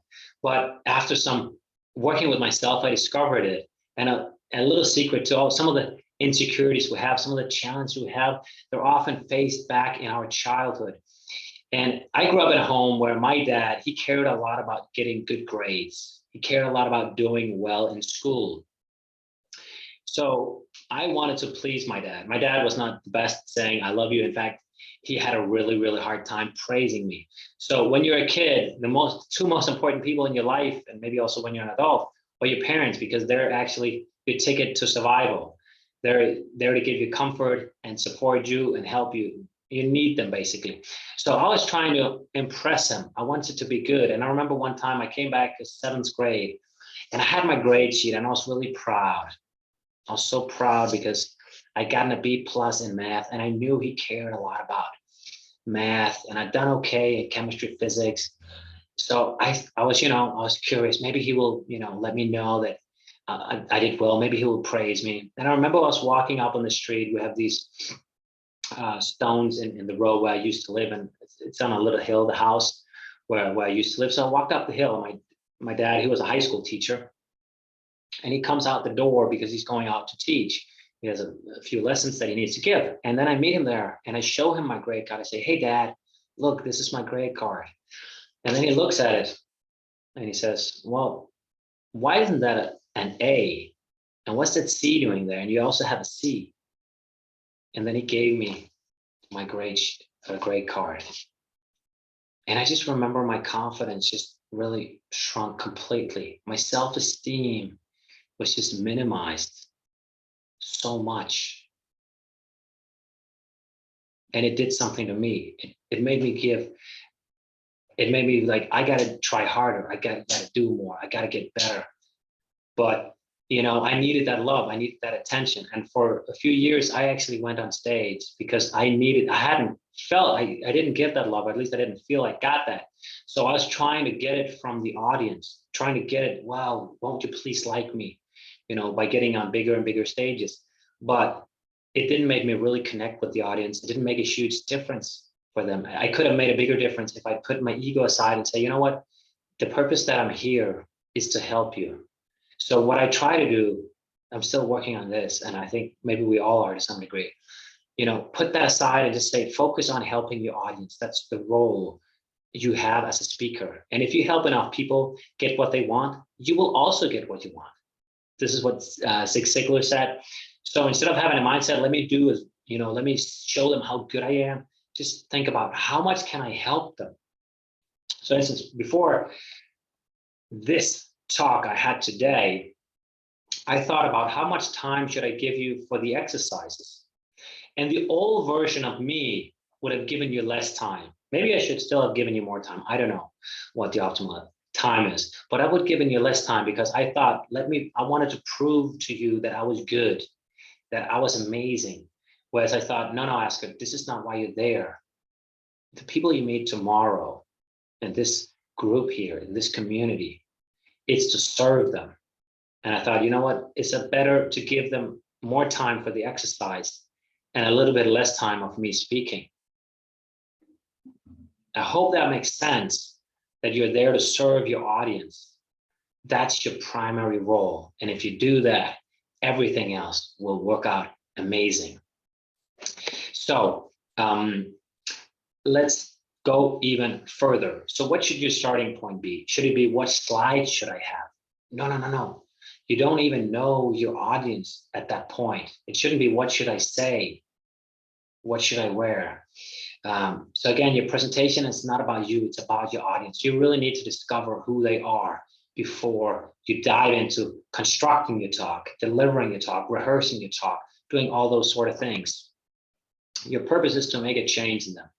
Write this down. Your purpose is to change the audience. It's not to deliver some information. Sure, that's great if that sparks a change, but you're there first and foremost to make a change in them. And so you have to really carefully craft your talk. How can you change them for the better? And the first thing you do, one of the things you do, is you lift them up. You see their greatness. If you can show them how amazing they are, because we all need the mentors, like we did the exercise. Most of us need help to see, wow, really? You think that's amazing? You admire me for that? Oh, that's nothing. Oh, really? No, it's great. I was encouraged by that story. You know, these are the things that can go through your mind when you hear this. So we need a helper, and you're the helper when you are on stage. So what are things you can do in order to really figure out who your audience is, not just like their age or their basic information, but I'll share with you, a couple of ways, because a lot of people skip the preparation or really don't go deep enough in who the audience is. So one thing you can do, if you have the opportunity, of course, it's not always you have the opportunity, but if you have the opportunity, you can send out a survey. I love to send out surveys to my audience to hear what do they love. Like a while ago, I was speaking here at the medical school, and I was thinking these people, they're researchers, they're professors, they're doing really well. Let me ask them a few questions about what they need. And I thought, should I talk about the fear of public speaking? I was thinking, highly successful people in their field. And you know what? Many of them were also afraid of public speaking. So that was great for me to hear, which was great because I could then include that in my talk. And when I then give that to them, there's also not the thing that, oh, we didn't need that. Well, a good portion of you told me that you actually wanted this. It makes me connect with them because it makes me want to care. They see that I care for them. It also gives me valuable information to craft my talk, to find out what's important. So if you have the chance, send out a little survey. Don't make it a huge survey because people are busy. But if you can make a survey that says it's going to take you 3 to 5 minutes to fill out this, and it would be a great benefit for me to help craft the best possible talk when I come to visit you there. Wow, you're not giving just a canned presentation anymore. You're actually tailoring it right for them, right? So if you can do that. Another way I also like to do it is, of course, have good talks with the organizer, the one that hired you, the one that knows the people. There's a good chance that that person knows the audience better. There's a reason why me and Adam have had several talks. Okay, how can I best make a talk that will fit into the entire plan? And he knows you better than I do. So, I ask him a lot of questions. Oh, do you think that could be valuable? Or that be valuable? So if you can use the organizer or the one that books you, that'll be really great. Get in touch with the people that know the audience better than you. If you happen to know the audience better, well, great. Maybe you can still use them, do a little ping pong. Sometimes a conversation is very valuable. Another way you can do it is also just reach out to a few key members. Let's say I'm going out to speak to 3 or 4 departments in a company all together. I would call all of the department managers. Do you have 10 minutes, 15 minutes? Because I would love to hear what your people find valuable, the things you're challenged with. Plus, that manager feels heard.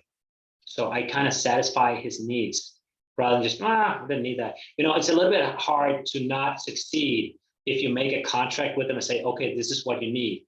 Of course, there could be other things that might not make you highly successful, but you really increase your odds significantly. If you said, yes, we would love this and this and this, and you then give that to them, right? So you need to satisfy also, actually, mainly the one that books you. That is the purpose, really not so much the audience. Of course, if the audience likes it, there's a really good chance that the person that booked you will also like it. But the main role is really to satisfy them. So reach out to a few key members. Another great way to really connect with the audience before you go on stage is just make a small video. You could do that, send it along with your survey, just a 30-second video, say, hey, I'm looking forward to this and this, and share a little one tip or something, or just hi, something that, you connect with them. Because we connect better with people we have seen multiple times. rather than one long time. So next time we meet for the next session, I mean, I've already connected with you. Like, hey, I know Ask a little bit. And, you know, that's also one of the reasons why I wanted you to connect with each other in the network. So the more you meet each other, the better. So you can do that. And of course, you use your knowledge. You use the knowledge because you have past experience. You work most likely with people similar to those people. So you go back in your catalog and say, oh, what are they really struggling with? What are their real challenges? So you need to really take a good amount of time to connect with your audience, discover the true needs. If you look at a great speaker like Barack Obama, I happen to think he's a great speaker, you know, he will spend primarily time on three things. The first one is his intention with the talk, really getting to know the audience. The second thing he'll spend time on is how to structure the talk. And the last one is the delivery. And most people think he spends most of his time on the delivery maybe, or the structure. But the truth is he spends more time getting to know his audience, knowing their struggles, their pain points, where they're at, and how to then move them forward before he starts all the thing about the structure and the delivery. Of course, there are also important elements, but maybe we don't see the work going on behind the scenes. And this is the work that goes on behind the scenes, is you putting in that time and that effort to really know your audience. And you will also feel more relaxed, more confident, because you know, hey, they're struggling with this. They need this. And if you then give it to them, well, what's the problem? Rather than if you go on a stage and I'm like, yeah, maybe they could need that. Of course, that creates doubt. But if you know, like you've had 4 people, like the example I gave you, 4 department managers, they all said this is valuable. What's the problem? I give it to them. Maybe they didn't like my style, whatever it is, but you really increase your odds. So really get to know your audience. And in that way, you don't just become a content provider, you become a change maker. So I'm going to walk you through what I call the speech compass, and you're going to have to do this exercise in a little bit. So the first thing in this speech compass, where you'll be doing an exercise together with someone else, and I'll share with you the tool as well, again, like this sheet of paper, which is north. I call it the north. The speech compass in the middle is the change. You need to make some sort of change for your audience. So you have a compass, in the middle is change. You figure out what kind of change you want to make, positive change. So north is you ask yourself, who is the audience? Basic stuff like age, education, gender, interest, and you ask yourself, okay, what do they know about this topic before? You're going to tune in with them, knowledge wise. Is it a young group? Is it a peer? Whatever, you got to know the basic stuff. And this is where most people stop when they've done the basic stuff. This is useful, it's valuable, so you got to do that. But you also need to think about, who are you primarily talking to? Are you talking to the whole room, or are the people where you are primarily talking to them? So in most cases, you're probably talking to the whole audience. But I remember when I did my PhD defense, there were probably 20 people that came and heard it. My mom came, my dad came, but I didn't speak to them. I spoke to 3 people, the ones that were going to decide whether or not I would get my degree. So this was very, narrow. In other situations, it might be different, where it's a little bit more, okay, maybe more of these, or all of them together equally. So this is the basic information. The next one, which is more powerful, it's going to make you connect more, is the feelings. Who is your audience emotionally? Are they excited? Are they stressed? Are you stepping into a department where a few people were just laid off? Are you stepping into a place where they've gotten a new strategy for the 3rd time this year and people are just overwhelmed? What are we supposed to do? What's the main thing I should do? They're just like, I don't know what's going on. Or is it a startup company, a couple of young guys that is just like, let's go, man. We will conquer the whole world. There's nothing that can stop us. That will make a difference for your talk, connecting with them emotionally. So think about where they're at, also basic stuff. Is it just after lunch? Is it in the morning? Has it been a full day seminar? People have killed them with PowerPoint slides. for 6 hours, and now you have to go again. Okay, maybe you should have an exercise, get them out of the chair, whatever it is, maybe you should make it more fun, more light. Is it right in the morning? Maybe they can handle a little bit more heavy stuff. So think about where they're at. Then the thing is, you want to talk about, for yourself, for your own reason, you ask yourself, why? And what do I admire my audience for? For instance, I just mentioned the medical school that I went to speak to not long ago. I thought to myself, why do I admire these people? And then I said to myself, oh, they save lives. They do something good for the world. And then I said to myself, Asker, that's completely BS. That is not why you respect them, because they're doing something good for the world. Sure, great, but it's not the truth. Then I sat down and really said, Asker, be honest with yourself. Why are you actually respecting them and admiring them? I thought, okay, well, they're on top of their game. They're some of the best in their field. They've made a lot of sacrifices. I know that they've spent a lot of Saturday evenings studying. I know that, put in a lot of work. I thought, that's respectful. I respect that. They're determined to put in that effort, to really, yeah, that's it. And once I kind of connected with that, it's just my energy. It changed my energy because I connect with them. I don't have to say it, but I also thought about, why do I respect you before I met you? I know you're trying to help people in other areas of life, maybe getting their finances straight, getting to do things they couldn't otherwise. So I try to really think about, okay, what is it I admire about them? Because it changes my energy and it puts me not below them, but also not above them. It's just like, okay, this is cool, man. This is great what they do. Like when I come in here and speak, it would be easy for me to be like, hey, I know a lot of stuff. Let me show them how to do this thing with speaking. Sure, probably I know more than you about this. But the fact is also I've spent most likely a lot more time about this on this topic. Now you happen to be good in another area where you excel, where I don't excel as much. And that's great. And that's just, we meet each other in our energies, where we respect each other, and you can do the same. And that will create a great, more equal dynamic, because you're not there as a speaker to lift yourself above them. You're also not there to go below them. It's like to meet them and lift them up from there. I hope this makes sense. I know it's a little bit woo-woo kind of thingy, but if you meet them and respect them, admire them for the right reasons, they will love you for it. They will connect and they'll be like, wow, Kendra, she understood me. Ryan, wow, the word he said, and I felt a connection.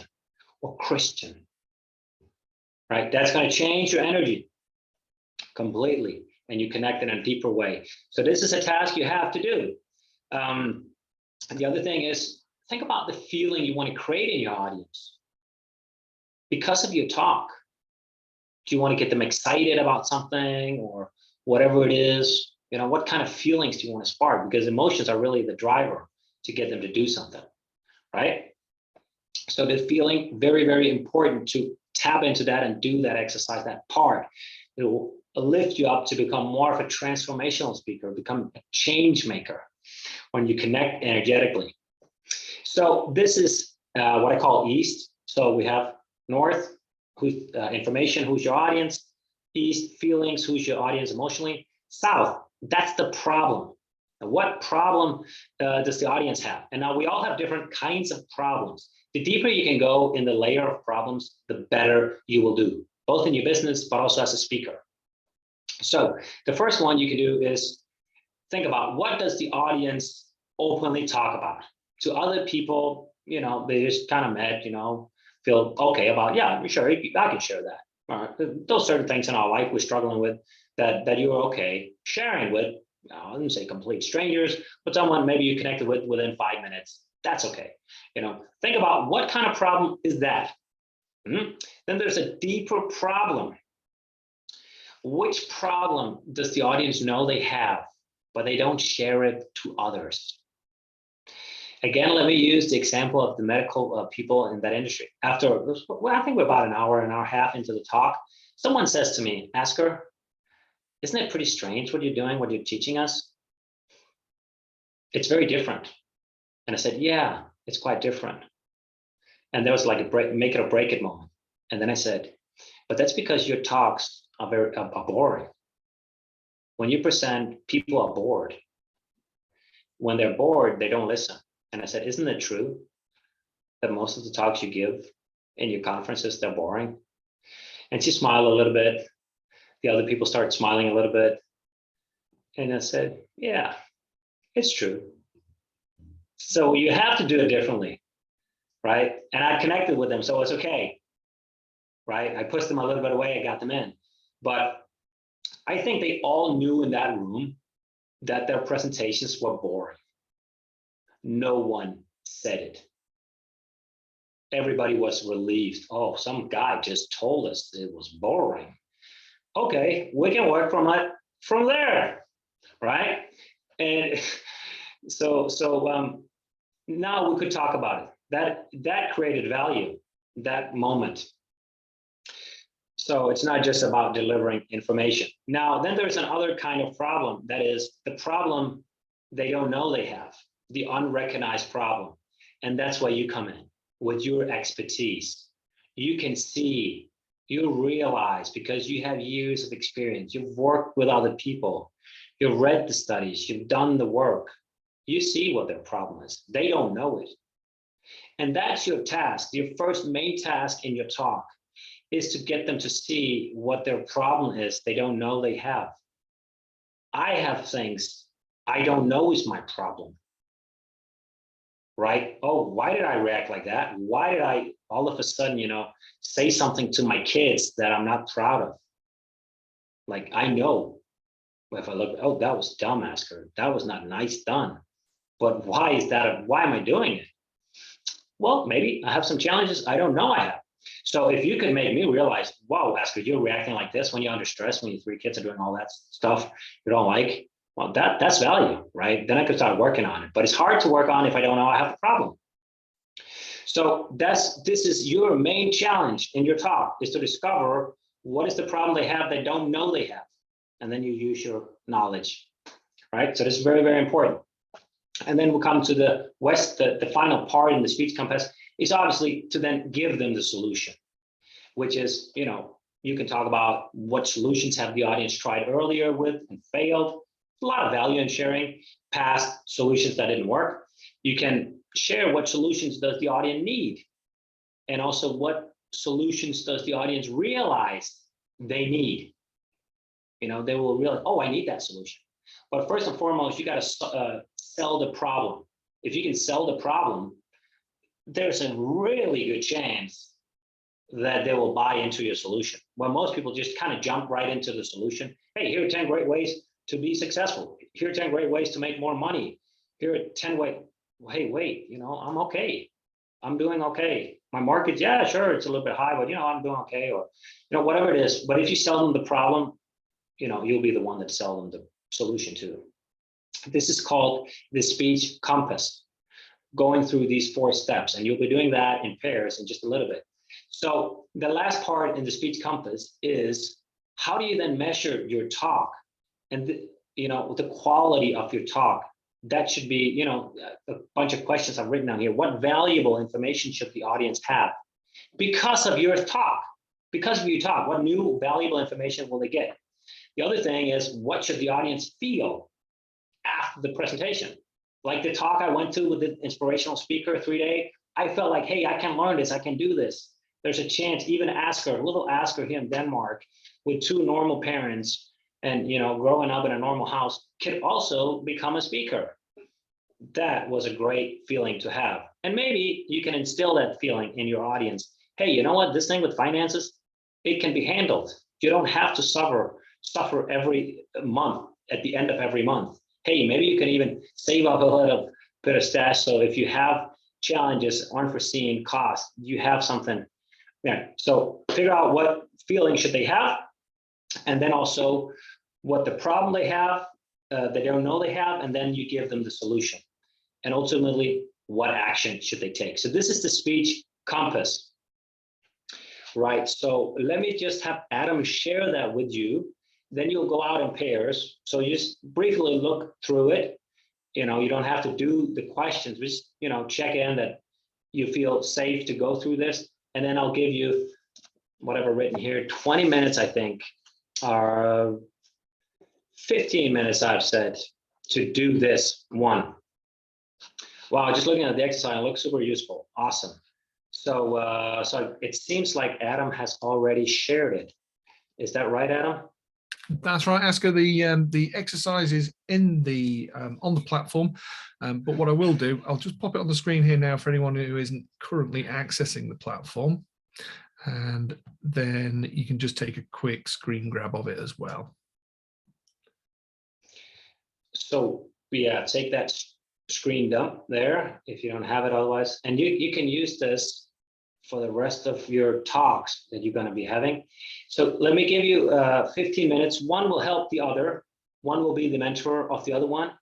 And I can see we probably don't have time to do both people, but then if you're up for it, maybe you could give yourself a little homework, which is to, you know, meet up outside of this network. It's just a suggestion. You do whatever is right for you, and then do it with the other one. So you both become the helper and also the one doing it. So basically the exercises, you find a situation, could be either an imagined situation or a real scenario. If you have a real scenario, that would be great, because then you don't have to make up stuff, it becomes real. And then if you're also, again, short of time, focus on the problem challenge, because it would be great if we had the chance, you know, a few minutes just to hear a little bit about that, a little story about how you could then overcome that challenge for your audience. But let me know if there are questions to this. Does it make sense? You go out and pair, you try to fill out this as much as possible with the 15 minutes you have. So that's 10 minutes too. It seems we are good, I guess. So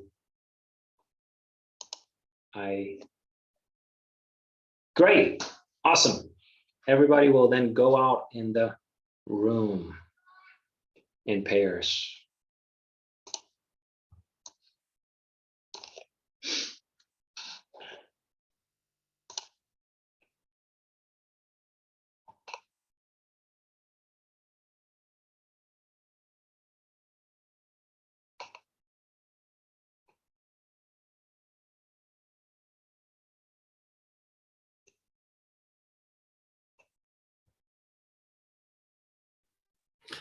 Yeah, I think almost everyone's managed to join their room. Amanda, if you are able to join the room, that's great. Yeah, miracles does sometimes happen. If everyone is So almost joining, almost got everybody in there. Yeah. I think Amanda might be on a call Yeah. or something else. So yeah. Jamie might be there on his own at the moment. Okay. He'll call me in a mo if we need to. Okay, Oh, okay. oh, Amanda's gone in as well. Okay. Perfect. Oh, Kavendra is out. Hi, Kavendra. Hey, we can't hear you. You're just on mute. Okay. Great to have you back. Thank you for participating in this exercise.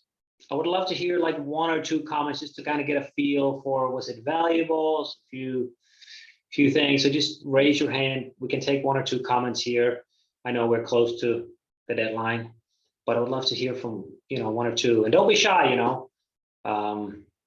Also, both if you have some doubts or things you want to share that was good. If you are having a feeling, go with that feeling. You know, be a speaker and go with your gut instinct. I know some of you have something on your heart that could benefit the rest of the group. So please raise your hand if you could share a reflection or two on this speech compass. Was it useful or not?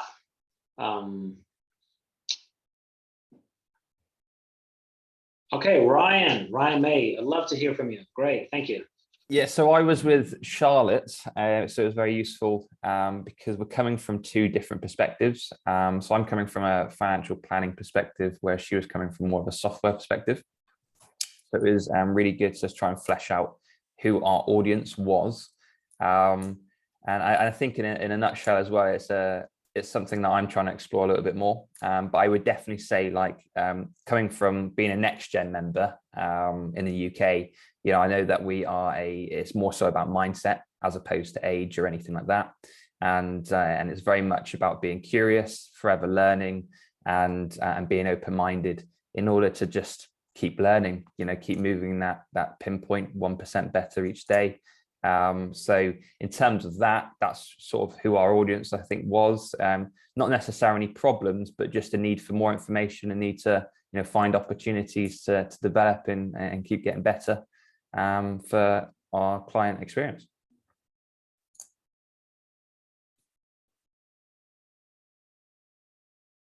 I think you're on mute there, Asger. Yeah, got ya. Great. I was saying thank you, Ryan. problem. Great. Thank you very much for participating and saying this. One thing you say, I mean, you say they don't have a problem. I mean, that's one way to look at it. Another way is, how can they improve even more? There's something that stops me from improving, getting better, right? So see if you can find the thing that blocks them right now. Right. So you can say it also, what's the challenge to make them go up to the next level? And then, yeah, taken from there. But really, that was very good. You said that, Ryan. Thank you very much for sharing that. Anytime. Thank you. Yeah. So the exercise here you did is kind of leads into the next session that we'll have, which is all about how to structure your talk. Because most people, or a lot of people at least, they start with thinking, what should my slides look like? What should I say? What story should I use? What examples should I use? But doing all this groundwork for us, really discovering their needs, their challenges, where they're at, is going to make your life so much easier, and it's going to make your talk so much more powerful. So it's really worth spending, let's say, those 15 to 30 minutes time doing this. If it's an incredibly important talk, maybe you want to spend more time than that. But if it's just a small meeting, maybe it's still worth to spend just 5 minutes. Oh, let me just kind of look through those questions real quickly and get tuned in with the audience and give them more value in that meeting, rather than this, oh, okay, we're gathered here today. Let me see, what can we talk about? Which some meetings are like that. So it's really an incredible, powerful tool to get you set up in the right direction, which we'll talk about in the next session. Now, I just had a chat with Adam while you were out working in Paris, which is, I planned an exercise, but you never know how much time, and you guys participated so well. You had so many great stories. So that wasn't the time to do the exercise, which was you present to the presentation part. And this exercise will then upload it to you, and then you can make a little video about that, right? So you have a task, and this is how we all get better, is by making video, doing presentations. So the purpose of the exercise is to make your audience realize their problem, their challenge. And my recommendation is to use a personal story. You could also use an example, a metaphor, an analogy, but really the most powerful tool is you, and it's your story. No one can share your story. I mean, if they do, it's not as powerful. So if you share your own story, that will work really well. So something you have experienced, and you use the same format we used in the other exercise, which is problem. Describe the problem that either you faced or a client or whatever it is. And then there's the journey. Something happened along the way, and there are some ups, there's some downs. And then in the end, there's the transformation. So you lead your client or your audience with that story. Somebody is having a problem, they go out, try to solve it, and then boom, come back changed. That's Lord of the Rings. That's any other successful movie. Problem, journey, transformation. And you do the same. So there are a couple of comments or some notes to it. So you can, hopefully it makes sense. And then I will be joined in for the network, and I'll try to, see some of the videos and hopefully leave you with a good, or I will, of course, leave you with a positive comment. So that would be amazing if you're up for that challenge to do a little video based on the Speech Compass. And that we will also use next time. So keep it for the next session, which is in a couple of weeks. But other than that, I just want to say it's been a real pleasure. I'm really happy and also humbled by the comments you shared. You know, there were so many positive comments. And Adam was saying to me, you know, there's a little bit of a difference between Denmark and also South Africa. And maybe UK is a little bit more similar to Denmark, saying, you know, especially South Africans, they're really, you know, they're just saying it like it is. Whereas the Danes, maybe also, I should be careful what I say, but the British, we kind of, you know, walk a little bit around the thing and then, oh, maybe, you know, I share a little bit and maybe the person can kind of guess it by himself. So I just want to say really thank you a ton. And I had a pleasure and I hope you also did. But more importantly, I hope you leave with value. So let me just put it on gallery. So if you left with value, please give me like a thumb up because I would love to hear. And we got 2 thumbs here from Christian. Awesome. Karen, all of you. Wow, John. Thank you very much. Adam, I will leave it to you and just say thank you so much. I hope it's worth your time. Like I said in the beginning. Thank you, Shailene.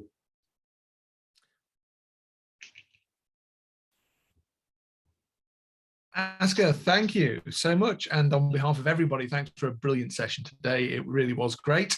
And just a little bit of housekeeping for everybody. So Asker, you're returning on the 14th, and well, you're actually returning this week, of course. We've got the repeat session of today on Thursday, but also then you're back with your second session on the 14th and the 18th of March. So just tell us a little bit about the headlines there. Yeah, so what we're going to be doing in the next session is we're going to keep working on this. You will get a framework called the 5S for how to structure your talk. So you always know how to structure your talk. That doesn't mean your talk will always be the same. So you get the structure, it's going to make it incredibly easy for you to make a powerful, impactful story and structure to your talk. That's one half. The other half is developing your own expert system. Like today, I shared my fear system. I shared a speech compass. I have loads of other systems. I have my 7C storytelling system. I have my 5S speaker system, and so forth. You can develop your own framework that could be your really go-to framework. So your clients will be like, hey, this is the person that talks about this. Oh, there's a framework. So you don't just share, here are a bunch of tips and tricks, but people leave with a framework. It will make your life easier as a speaker. It will make your client's life easier because they can remember the framework, and it will help you position yourself as an expert and be seen as the expert you actually are. So that's what you'll be getting next time. Brilliant, thank you. And we will post that Speaker Compass exercise on Monday. So everybody look out for that on both Propulsion Pro and Next Gen Planners. And that will be your opportunity to add a video to the platform. For some of you, it'll be your very first venture into adding a video to the platform. Don't worry, we will be incredibly gentle. Everyone's super positive. For those of you who've been adding videos along the way, then, well, you're just used to this now. So, so it'll just be part of the process. It'll just be a very short video that will be asking you to upload, and it might give you that opportunity just to explore some of the concepts from today as well. So really looking forward to seeing those. Look out for that on Monday. It'll be in the activity feed. And for everyone's participation today, thank you. And once again, for a final time, Asker, thank you so much. We will see you very soon. Thank you so much. Bye-bye. Thank you.